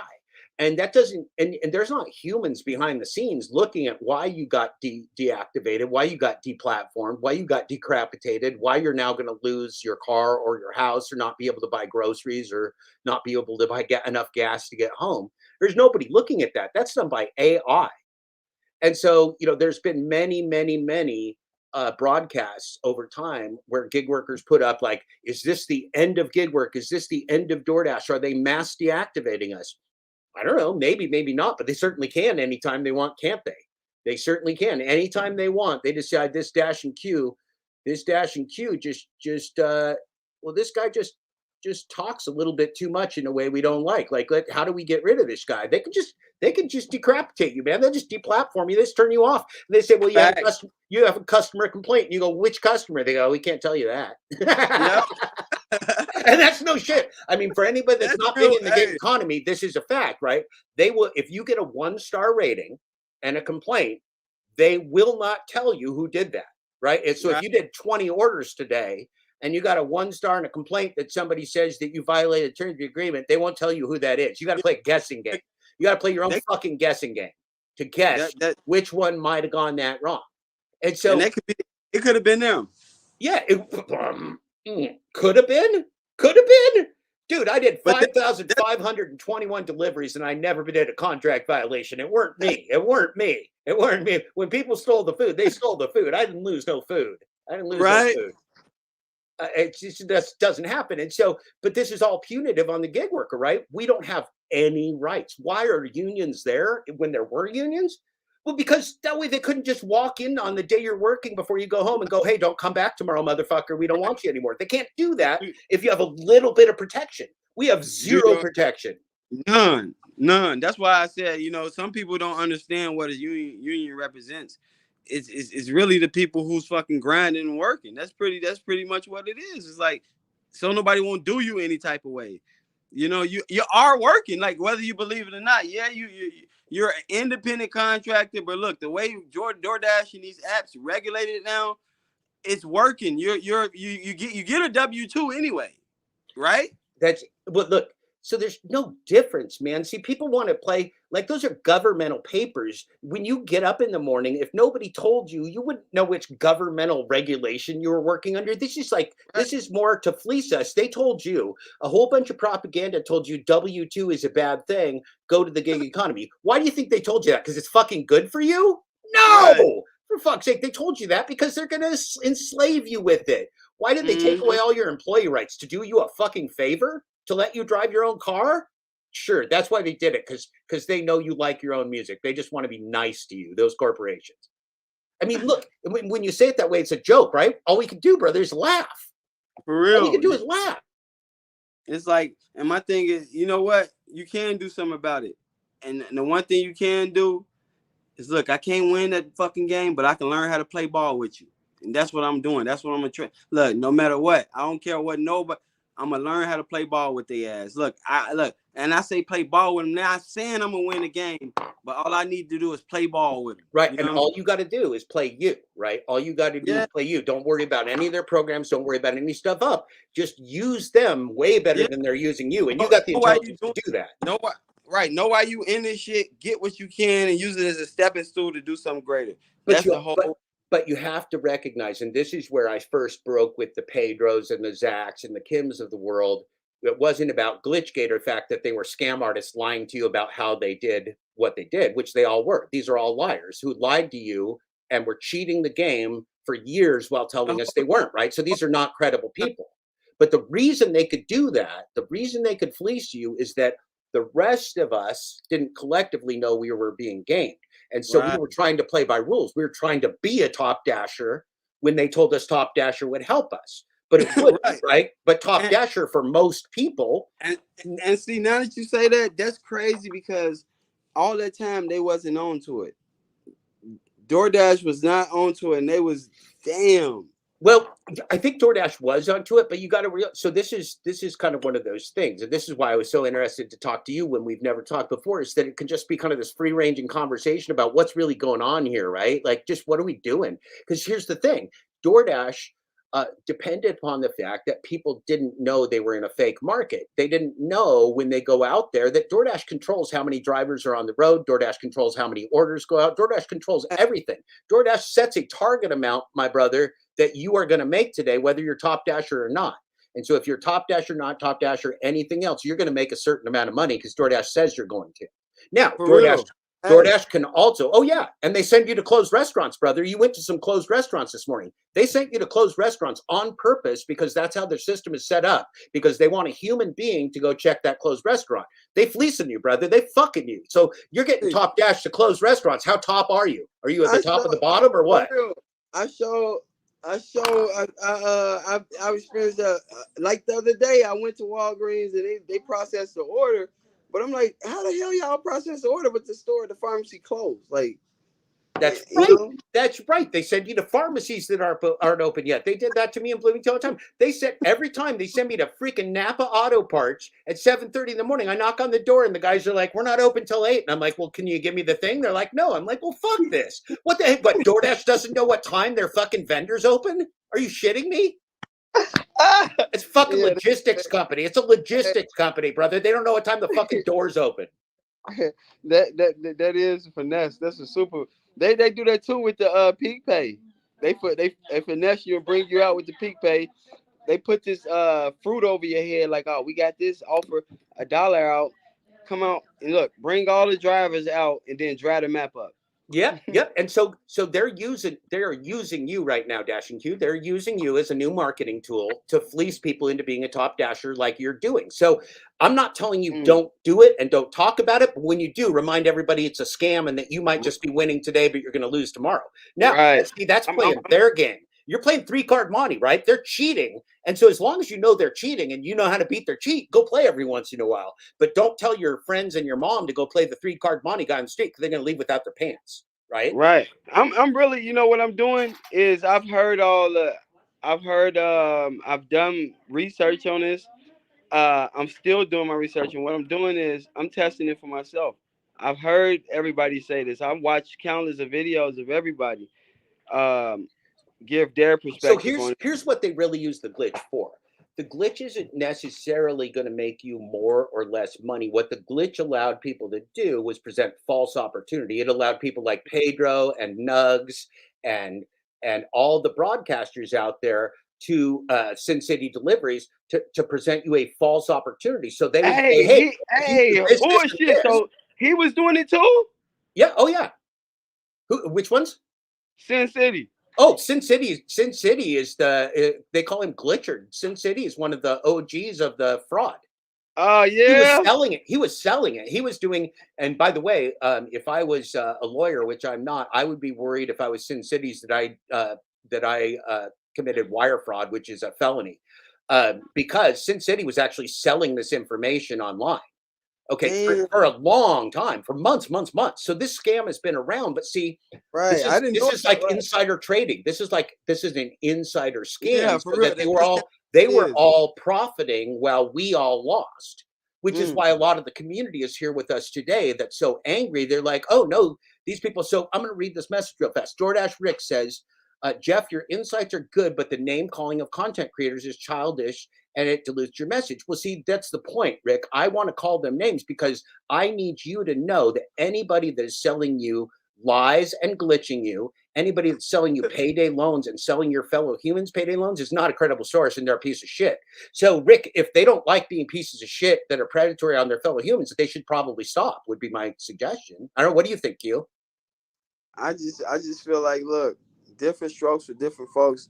I let them crash out because it ain't go, you know, whether or not, look, what they did is all they did was shine a light on people like us because we know we solid, we know we straight up. So look, they stunt their growth. That's all it is. That's all it is. Like, so this is the thing.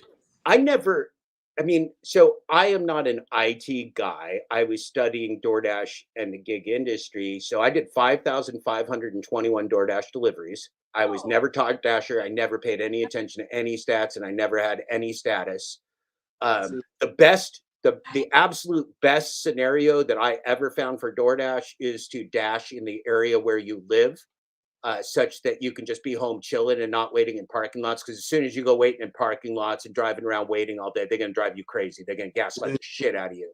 So my only method that I could ever figure out to be really successful at it was just sit at home and chill until they gave me something worth moving for. Because otherwise it's just a fucking scam, right? Every order, there is no future, like there's no DoorDash heaven. Every order is a one-off. You either profit when you move your car or you don't. Don't ever believe that they're going to ask you to do something today that's going to benefit you tomorrow, because they might deplatform you tomorrow.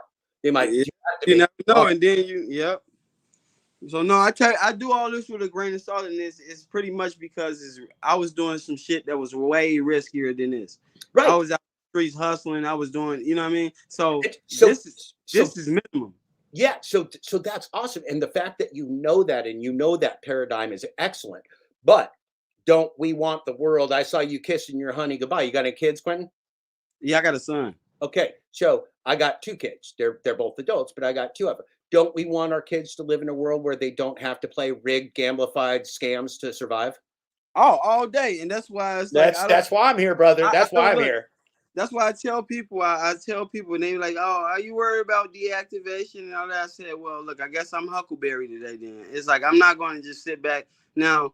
What can I do about it? It's like, no, that don't mean because I have nuances about a job or DoorDash per se that I can't play ball. I know it's been weeks. Last month I made 50 over 5,200. So it's like I'm not. It ain't like that they fucked me over so bad, but I mean I know more often than not they trying to fuck me over. So it's like but whatever I can do to make it work for me at that moment. All it is a stepping stool, you guys. It's not nothing that's all you're gonna do is find the next hustle, the next hustle, the next hustle. Right, but And- we shouldn't have to hustle forever and wake up wondering how we're going to keep a roof over our head. We should have some security and employment and a society that's at peace. Because if we lose all these retailers from the inner cities, there's no food, there's nowhere to live, it's in poverty. Are you going to want to be out dashing on those streets where you're going to get murdered? No, you're not. Right? If we don't keep the society together, not when it's purged. It's purged. yeah, that. I mean, look, that's the kind of world that DoorDash is driving, right? Where people have no stake in society anymore, and everybody's just out for themselves, like Pedro and Nugs and Sin City. They're just going to be out for themselves, scamming everybody, right? But we all got family. We don't. I don't want to be a predator of society. I want a society that my kids can live in. I believe. Look, I'm hard with that. I believe, man. The real is gonna prevail, man. The people who are solid, man, they're gonna that fake shit. It only lasts so long, so people gonna know what's up once they be like, look. My thing is too is totally transparent. I've noticed that before I was even voiced. I never voiced on it, but I knew I'm asking people like, damn, I'm seeing and watching the videos, and I recognize some things that I don't. Yeah, it doesn't pass the smell test. It doesn't pass the smell test. So it's like my whole thing when I was doing my videos, I was like, man, I'm sure it all.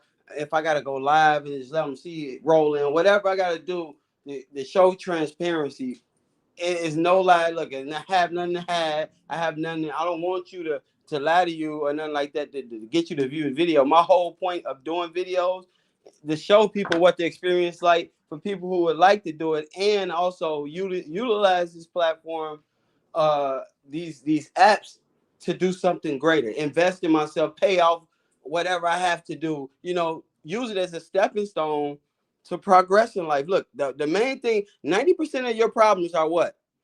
Money related. It's nothing like it's not with. I mean, we have a lot of mental health issues out here. Now, let me take that percentage back a little bit. I say 80% of your problems are money related. It's not anything with who I am. I love me. It's always been the problem with not having enough capital to invest in myself, which, is the whole point of fucking living. To be better, be greater.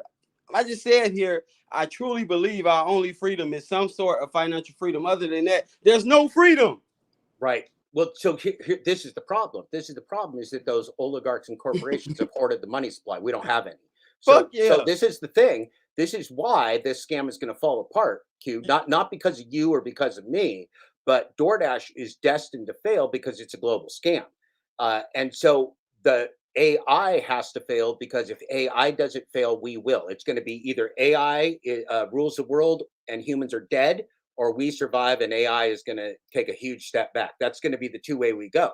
So here's one of the things we know that DoorDash can turn us off anytime it wants to, for any reason or no reason, right?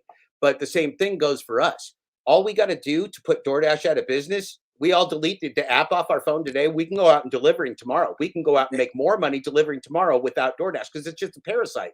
It's just a tapeworm. And like we ain't here to feed the tapeworm that's living in our gut, stealing our nutrients. We want to shit that sucker out. The only way they make an adjustment is by them fearing that. Exactly what you said. The only way they make an adjustment to change this pay rate, really make some changes and do it publicly, like vocalize this shit, like, and do it publicly. The only way they do that if we have some power like that. That's absolutely right. But here's another little secret, though. This is where it breaks down.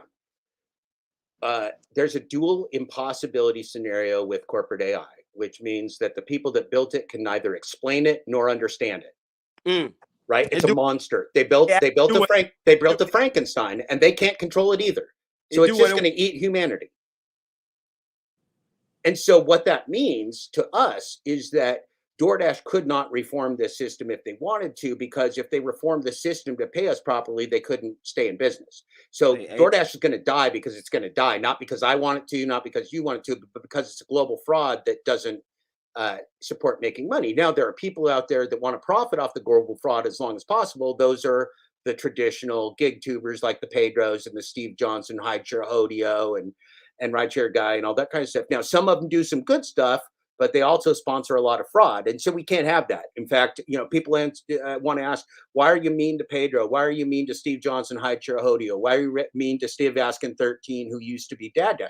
Well, they're scamsters. They're fraudsters. They're gamblers that are giving you bad gambling advice. And I don't fucking like those guys. If they're going to give good people in the world trying to survive and feed their families and keep themselves housed and drive a car bad gambling advice, I'm going to be on their ass. And I'm sorry if you don't like it. That's too fucking bad, because that's my job. That's what I do. That's what I like to do when I get up in the morning. Hey, look, he have his reasons, he have his reasons. I don't know any of them like that. So it's like, but until I'm gonna do some more research, because I have had instances where I watch videos and I'm like, but I ain't not so close, not enough to be like, damn, all right.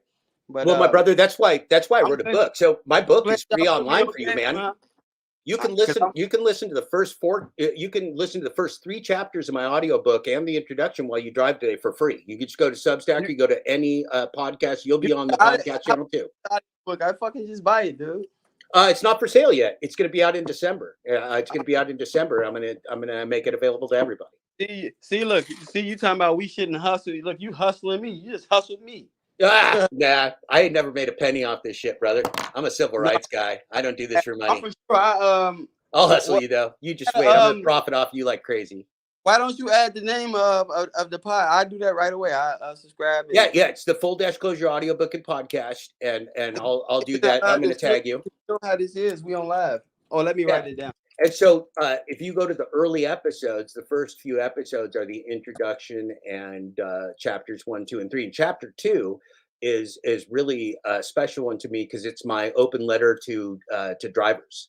It's my open letter to drivers. And that's me personally speaking to drivers about my experience and why I think what I think. There's somebody on here called the DoorDash police. They're not the real cops. I'm not a big fan of real cops, but I love these DoorDash police. This is Brian. This guy's from Gig Apps Exposed, and he's also from the channel DoorDash Sucks. Both excellent names, because gig apps need to be exposed, and DoorDash does in fact suck. He's now the DoorDash police, and the DoorDash police goes woo woo woo woo, because they scrape up all the scum off our streets, like the Zach drives money trains on people. And so he writes, the gig apps are the biggest scam in human history. DoorDash is at the top of the pyramid scheme. That's true. That's actually what he writes there is very important fact. DoorDash is the biggest financial scam in human history, and it's being perpetrated right now in 27 countries. Once I realized kind of like what was going on. I said, man, look, they got the best business model I ever fucking seen, dude. One could call it perfection. They have the best business model I've ever seen that legally can fly. Like, they let it, oh my God. Like, dude, they not coming out of pocket for anything, really.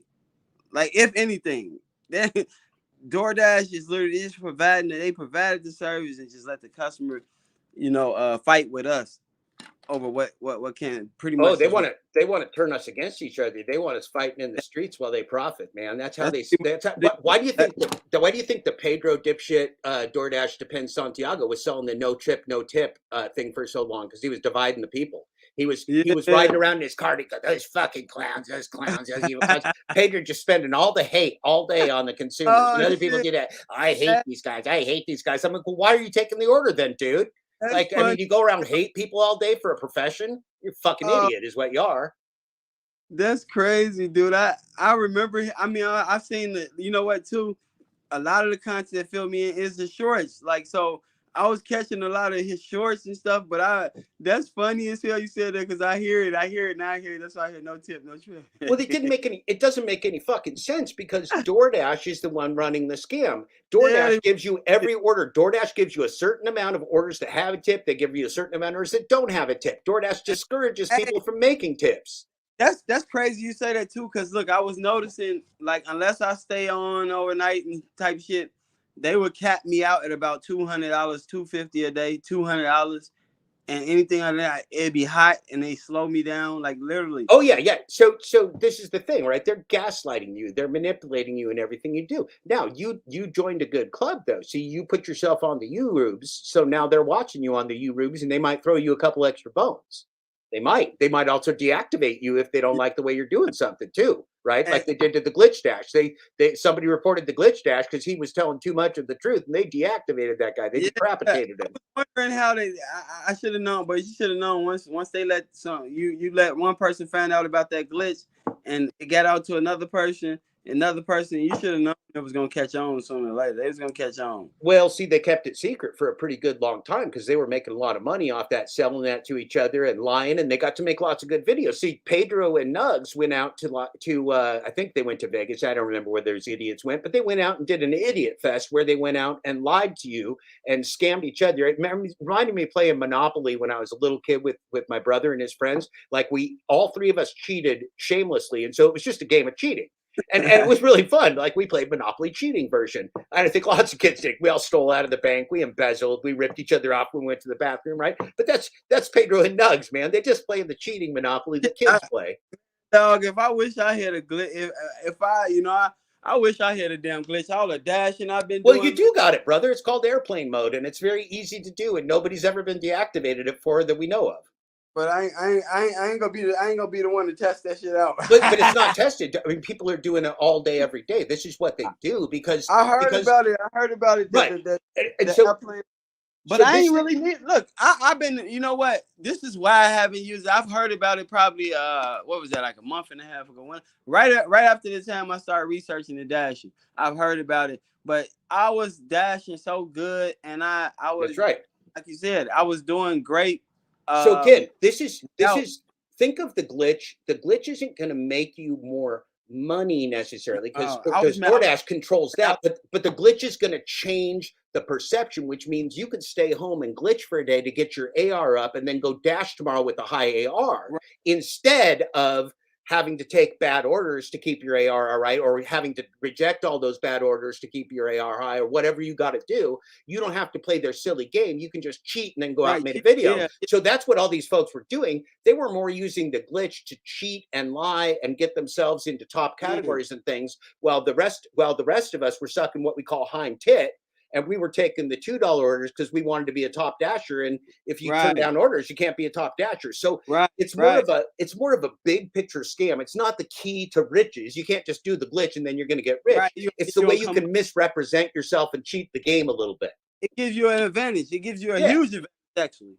Yeah, it gives you, and there are other glitches too. I mean, the report, somebody has said that there are 125 DoorDash glitches. I don't know if that's true or not, but that came from one of the partners. I don't even know one. Yeah. Well, they're all over the place. And so, well, see, this is the point, though. This is the point of it not being a real market. It's like 3-card Monte, right? They can do whatever I want, man. It's not a real market. So if they want to cheat you, they can have you make less today than yesterday. They can have you make more. They can deactivate you. They can give you good orders. They can give you bad orders. And remember, everyone around the country is being tested individually at all times. So there's unknown versions of this app. And so when you say, hey, here's what I'm seeing on my iPhone, the person in California is going to see a whole different app. So they use the divide and conquer. We never even get common information. And so I watch you, let's say I'm a new person. I watch you run around and dashing queues. You said some really good stuff this morning because you buy inexpensive cars. You know it has to be a gig car. You know what it needs. You know how to fix it. You know all these different things. That gives you a huge advantage. But see, if I'm watching you and I just see you say, like, I'm top dasher and this is what's happening, I go, well, I'm going to go out today and be top dasher. Ain't going to work for me. Ain't going to work for me. I'm going to lose my pants. And so whenever you're telling people that you're top dasher, you say, remember, this program is a scam, but it's a scam that's working for me today.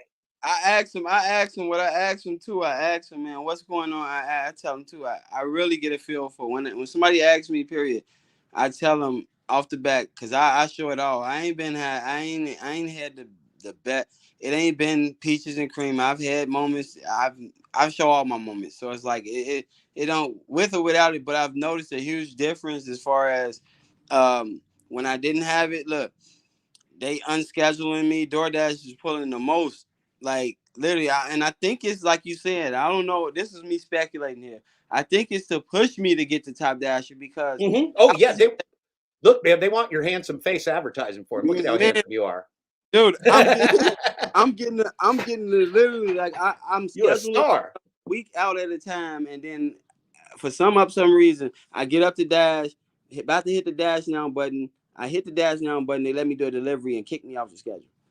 and I'm blocked out of the schedule for at least like 3-4 hours at a time. This has happened like 4 times within this month. Listen, man, DoorDash may have a crush on you. Tony Hsu may be watching you. Harry Campbell may be watching you. No lie, I kind of got a crush on them too, though.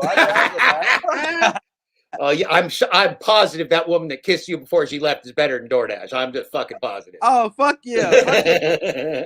Crazy part is we get into it about it sometimes. Like, oh, like damn, I'm in this relationship. This entangled me. Yeah, but DoorDash and the gig economy has a way of eating up your time because they always want you to be out there. And so people ended up working these 60, 80-hour weeks. And then they tell people, well, I'm making $40,000. Well, you're working 100 hours a week, son. And plus, that's gross. That's before expenses, right? I mean, honestly, the most I ever worked was probably like 50, but on an average, I work probably like 42. I work I'm full-time hours. I work like 42, probably. But that's hard, right? That's a lot of hours dashing, man. Not really, though, because I don't even consider it work. I literally don't. That's why I'd probably be going like the way and that's good. That's good because you're listening to your own music, and right now it's a little fresh. But remember, they want you to feel that way. They want you to feel like, oh, this ain't that shitty, but it'll get there. It'll get there. Yeah, they want you because, look, and it all comes down to this. They once they implemented that hourly, they told on themselves with that. Once they implemented the per hourly rate, you knew you was a worker then. You knew you was a worker before. You just wanted to believe what everybody was saying. I'm independent. That's right. You knew you was a worker before, but you just wanted to believe what everybody else was saying. And so let's talk about these magic categories for a second. Like if I waved a magic wand today and everybody that worked for DoorDash now got paid on a W-2 rather than a 1099, it wouldn't change anything. You would still be the only thing it could possibly change is if the work rules changed, where you now had a minimum wage, where you now had some kind of work standards or something else. If they're going to fleece you, manipulate you, and exploit you with corporate AI, it doesn't matter whether you call yourself an employee, an independent contractor, or a fuzzy rabbit. You can call yourself any of those things that you want to call yourself. You can call yourself Glitchard. You can call yourself the DoorDash police. You can call yourself whatever you want. They're still going to exploit you the same. And so they're playing all kinds of mixed direction, right? They played misdirection with this fake name of independent contractor when there is no independence in a rigged game. They're playing all these different programs that are fake. The gig economy is fake. It's just the economy. It's just a replacement for real employment and transparency and truth with AI. The gig economy is nothing but a replacement for transparency and truth and a real economy with corporate AI that will be a money printing machine for oligarchs and will literally kill humanity. That's what it is. Man, I wish it was something else. I don't want this to be here during my lifetime. I don't want to experience the pure evil of corporations trying to kill us all. But that's what this is. That's what this is. And if we don't ultimately all get together and turn it off all at the same time, it's going to turn us off. I ain't being turned off. You're going to have to kill me first. I ain't being turned off. You can't. I don't got a switch and you ain't putting a switch on me. See? I really feel like this too at this point. There's so many blinds being put over our eyes with everything in our lives, like from everything, the television we watch, from everything. So I've had this philosophy since I've been of age and of intellect, like this type of intellect, coming to this type of knowledge that look, I can't change this mother. I can change it a little. I feel like. In the things we do, as far as the impact we do as a people, we can change it, but I can't do it myself. So look, just let me play ball. I just want to play ball. Well, so here's how we really play ball. Is we all stay awake and conscious. We all use our noodles. We think like you do. We got to think independently. We can play games. We can play games, but we got to know we're playing games. You know what ball is to me? What when I say I want to play ball, I don't mean no fucking one income. I'm talking about 6-7 different incomes, that type of way. Look, day trading and all. Well, I won't have to work for another motherfucker. So what I'm doing is I'm taking these little funds from DoorDash and they stacking up. And one of these fucking days, happy days, and I'm gonna roll it out. It's all on my content. I day trade all these different little hustles. It's gonna come together in a big ball, and you're gonna see why the hell I was doing DoorDash. Well, so But here's it wasn't another because thing, of though. DoorDash. I know these fuckers are scammers. I know the top 1%. I know how these fuckers play. These are investment groups who invested in these type of companies. That's right. Now, lo and behold, fucking DoorDash is joins the NASDAQ. Oh yeah, we know what time it is. We know what time it is. So my advice to you, if you're DoorDash and doing any gig app, I love these apps because look, it gave me a way out. It found, I say I love it because like I ain't gotta sell a fucking crack rock to a crackhead no more. I ain't gotta look behind my back. I work a job, but I'm using these as stepping stools to get what the fuck I want out of this beautiful life we have.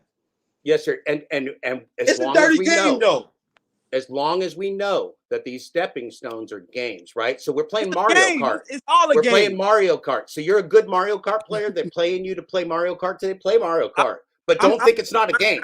A good one. I thought I was good until I found out about these motherfuckers. I thought I was good. I gotta do some research. You know what I'm saying? Right. So here's the thing. Now this is going to go with day trading too. Remember that artificial intelligence will never be sentient. It's not going to be us. It's never going to have feelings or anything. Fuck artificial intelligence. It has no soul, no spirit. Fuck it, man. It's a computer program. It's a computer program. Yeah, it's more. Day trading is more treacherous than this. Yeah, it is. But see, here's the thing. Artificial intelligence rules day trading too. There ain't no humans making big money on day trading. It's the artificial intelligence that's milking the other. So there's the winners and there's the suckers. Like, what's she gonna be? There's the winners and the suckers because it's all a rigged game. Now, if we talk real freedom would be kicking DoorDash out of the door, and we all just go out and contract directly with restaurants and get paid what we're worth. That would be real freedom. But see, DoorDash, we got to put DoorDash out of business to make that happen. And we will. Well, DoorDash is going to put itself out of business. And that can happen. It's just, it has to be, in this conversation is a start of it. It has to be, and everything that's ever been created was an idea before it was created. So they plotted on us. We just have to plot back. It's just that simple. Yeah. And the only way it's going to work if we come together and do it. It's not going to work as an individual. We don't have enough power. And see, that's why I wanted to talk to you this morning, because all I knew that all I had to do was tell you a couple more things to wake you up, and now you're going to look deeper. Now you're going to look deeper, and you're not going to be victimized anymore, because you weren't being victimized that bad this morning. You had about 90% of the right idea. About 10% of it you had up your ass, though, and I couldn't let that happen to you, my brother. I want you to know the 100%, because that last 10% is what's going to kill you, right? Yeah, they're going to suck you. They're going to suck you into the 90% that sounds pretty good, and then the 10% is going to finish you the fuck off. Facts. I'm there. I'm 100% there now. Look, I halfway through, like a 25% through the conversation, when we start talking about this, I already knew I got what you were saying. It's just, but we got to now. We got to help our fellow person, right? We got to help our drivers on the road. We got to help. We got to help the people you're broadcasting to, because when you tell the truth, that means you're going to win today and tomorrow. We want to win the long. What I'm gonna do is now that you said that does put it in now.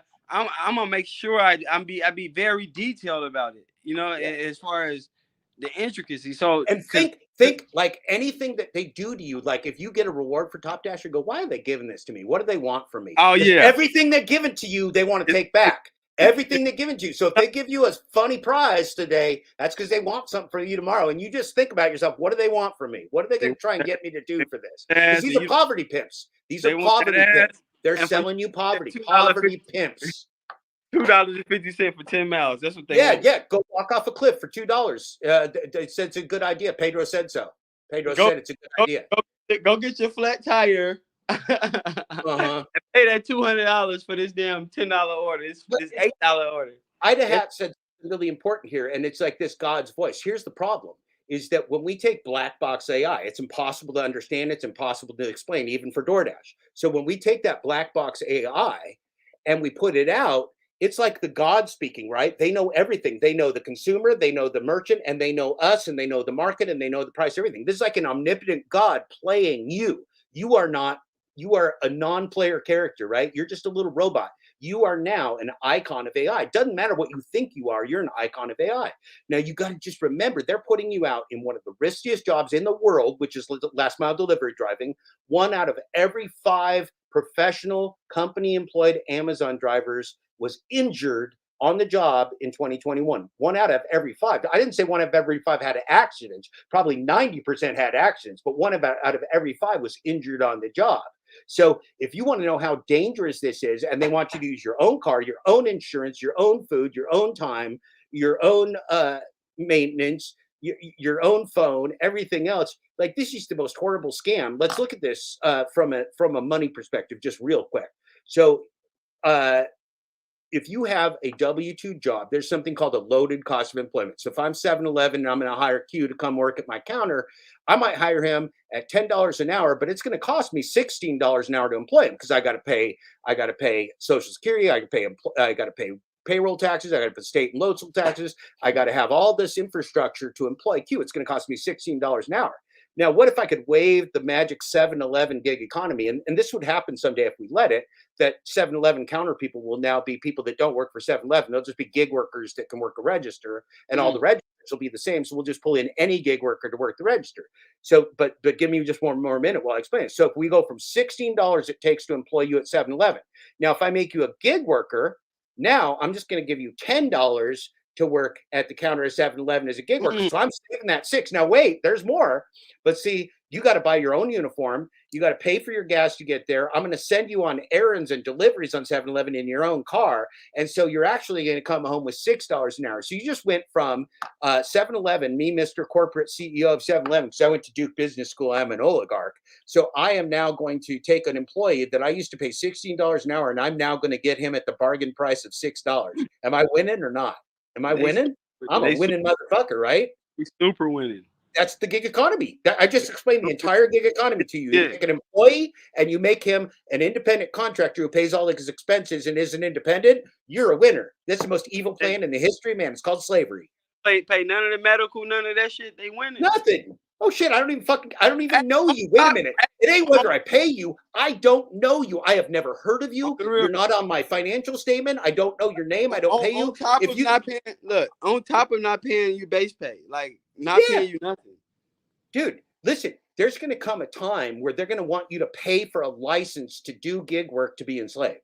This is how deep this shit's going, man. They're going to charge you money so that you can be a BMW delivery. And you're going to go, I want to do BMW deliveries for $10. And they're going to go, well, it's going to cost you $20 for a BMW license to deliver cars. But on the third one, you'll be making a profit. They're going to charge you to work. There is no end. It's some large order program that's supposed to, they glitch you in without you being invited. Well, that's right. And so there's glitches for that. There's gangs that tell each other how to get into these programs, that help each other survive, that help each other with AdSense. I mean, Pedro and Nugs and Sin City, all these people were also part of a viewing cabal that was making money off AdSense. So they were exploiting the community by getting all these views and telling the same scripted story from DoorDash to lie to people. So that's the thing. I mean, people want to know, why am I after like the Steve Askin 13s, the gamblers, the Pedros, the Nugs, the Kim Side money plans, all the liars, Steve Johnson, Hyde Chirahodio, all these people that are exploiting you. Why am I after you? Because they're part of the scam. They joined Team Evil. They joined DoorDash, which is Team Evil. They're right up there. And look, they are, whether you know it or not, getting their directions from DoorDash, right? DoorDash sends out well, they used to before Glitchgate ruined it. Like, here's our topics. Let's talk about Red Card. If you watch Pedro and Zach and some of these other idiots are begging you to do shop and pay with the Red Card. Pedro's practically in tears going, please, you got to use the Red Card. I've been seeing that lately, though. At first, y'all, motherfuckers, they used to shit on everything, and now everybody's talking about Red Card, shopping pay. That's because they got the DoorDash memo that said, we need fucking shopping pay. Pedro, you got to pimp the Red Card. Pedro, you got to poverty pimp the Red Card. So what does Pedro do? Pedro's a fucking team player, man. Pedro's a team player. Pedro's going to pimp the Red Card. You got to use your Red Card. Got to use your Red Card. Got to use your Red Card. And so you see the other people singing the same song about the Red Card. Why? Because they work for DoorDash, either directly or indirectly. Don't fucking matter. They're singing the song. So somebody asked real quickly, and I believe our friend disappeared from it, but somebody asked the interesting question of what is a manifesto? And I assume that you asked what is a manifesto because you were asking, like, is Jeff Black's opinion on the gig economy like a manifesto? And the answer is no. A manifesto is heavily based upon philosophy and opinion. There you are, my friend. Add you back. A manifesto is that somebody asked about is about somebody's philosophy and life and opinion. Like a famous manifesto was the Unabomber who locked himself up and sent mail bombs. That guy had a manifesto about humanity and technology, but that wasn't a research project. That wasn't a book like Full Dash Closure where we're talking about the system and AI and drivers and stuff. So what I'm putting out is not a manifesto. Like nobody wants Jeff Black's opinion on humanity, or if you do, you know, you can listen to me. I say it pretty often. The book Full Dash Closure is about DoorDash and the gig economy and the scam from an academic and factual and data science perspective. And you can read that for yourself for free. And when it's published in December, you'll be able to get yourself a copy. And gig workers that can't afford it will still get a copy. I'll tell you that. So this book is for everybody. This book is for the world. But again, if somebody asks a good question, is this a manifesto? No, because it's not about my fucking opinion. I mean, look, I'm more interested in Q's opinions today than I am of my own. Opinions are just opinions. We need facts here. We need to know what's really going on in this world. We need to know if DoorDash is a force for good or evil, and it's a force for evil. Like that's what we need to know. That's a fact, right? So now we can put our thinking caps on and then go, okay, these evil corporations, when they're asking us to do something, what are they going to get for it? What are they taking from us in exchange for our labor and time? Well, our autonomy and our consciousness. I ain't willing to trade my autonomy and consciousness, so that's a no.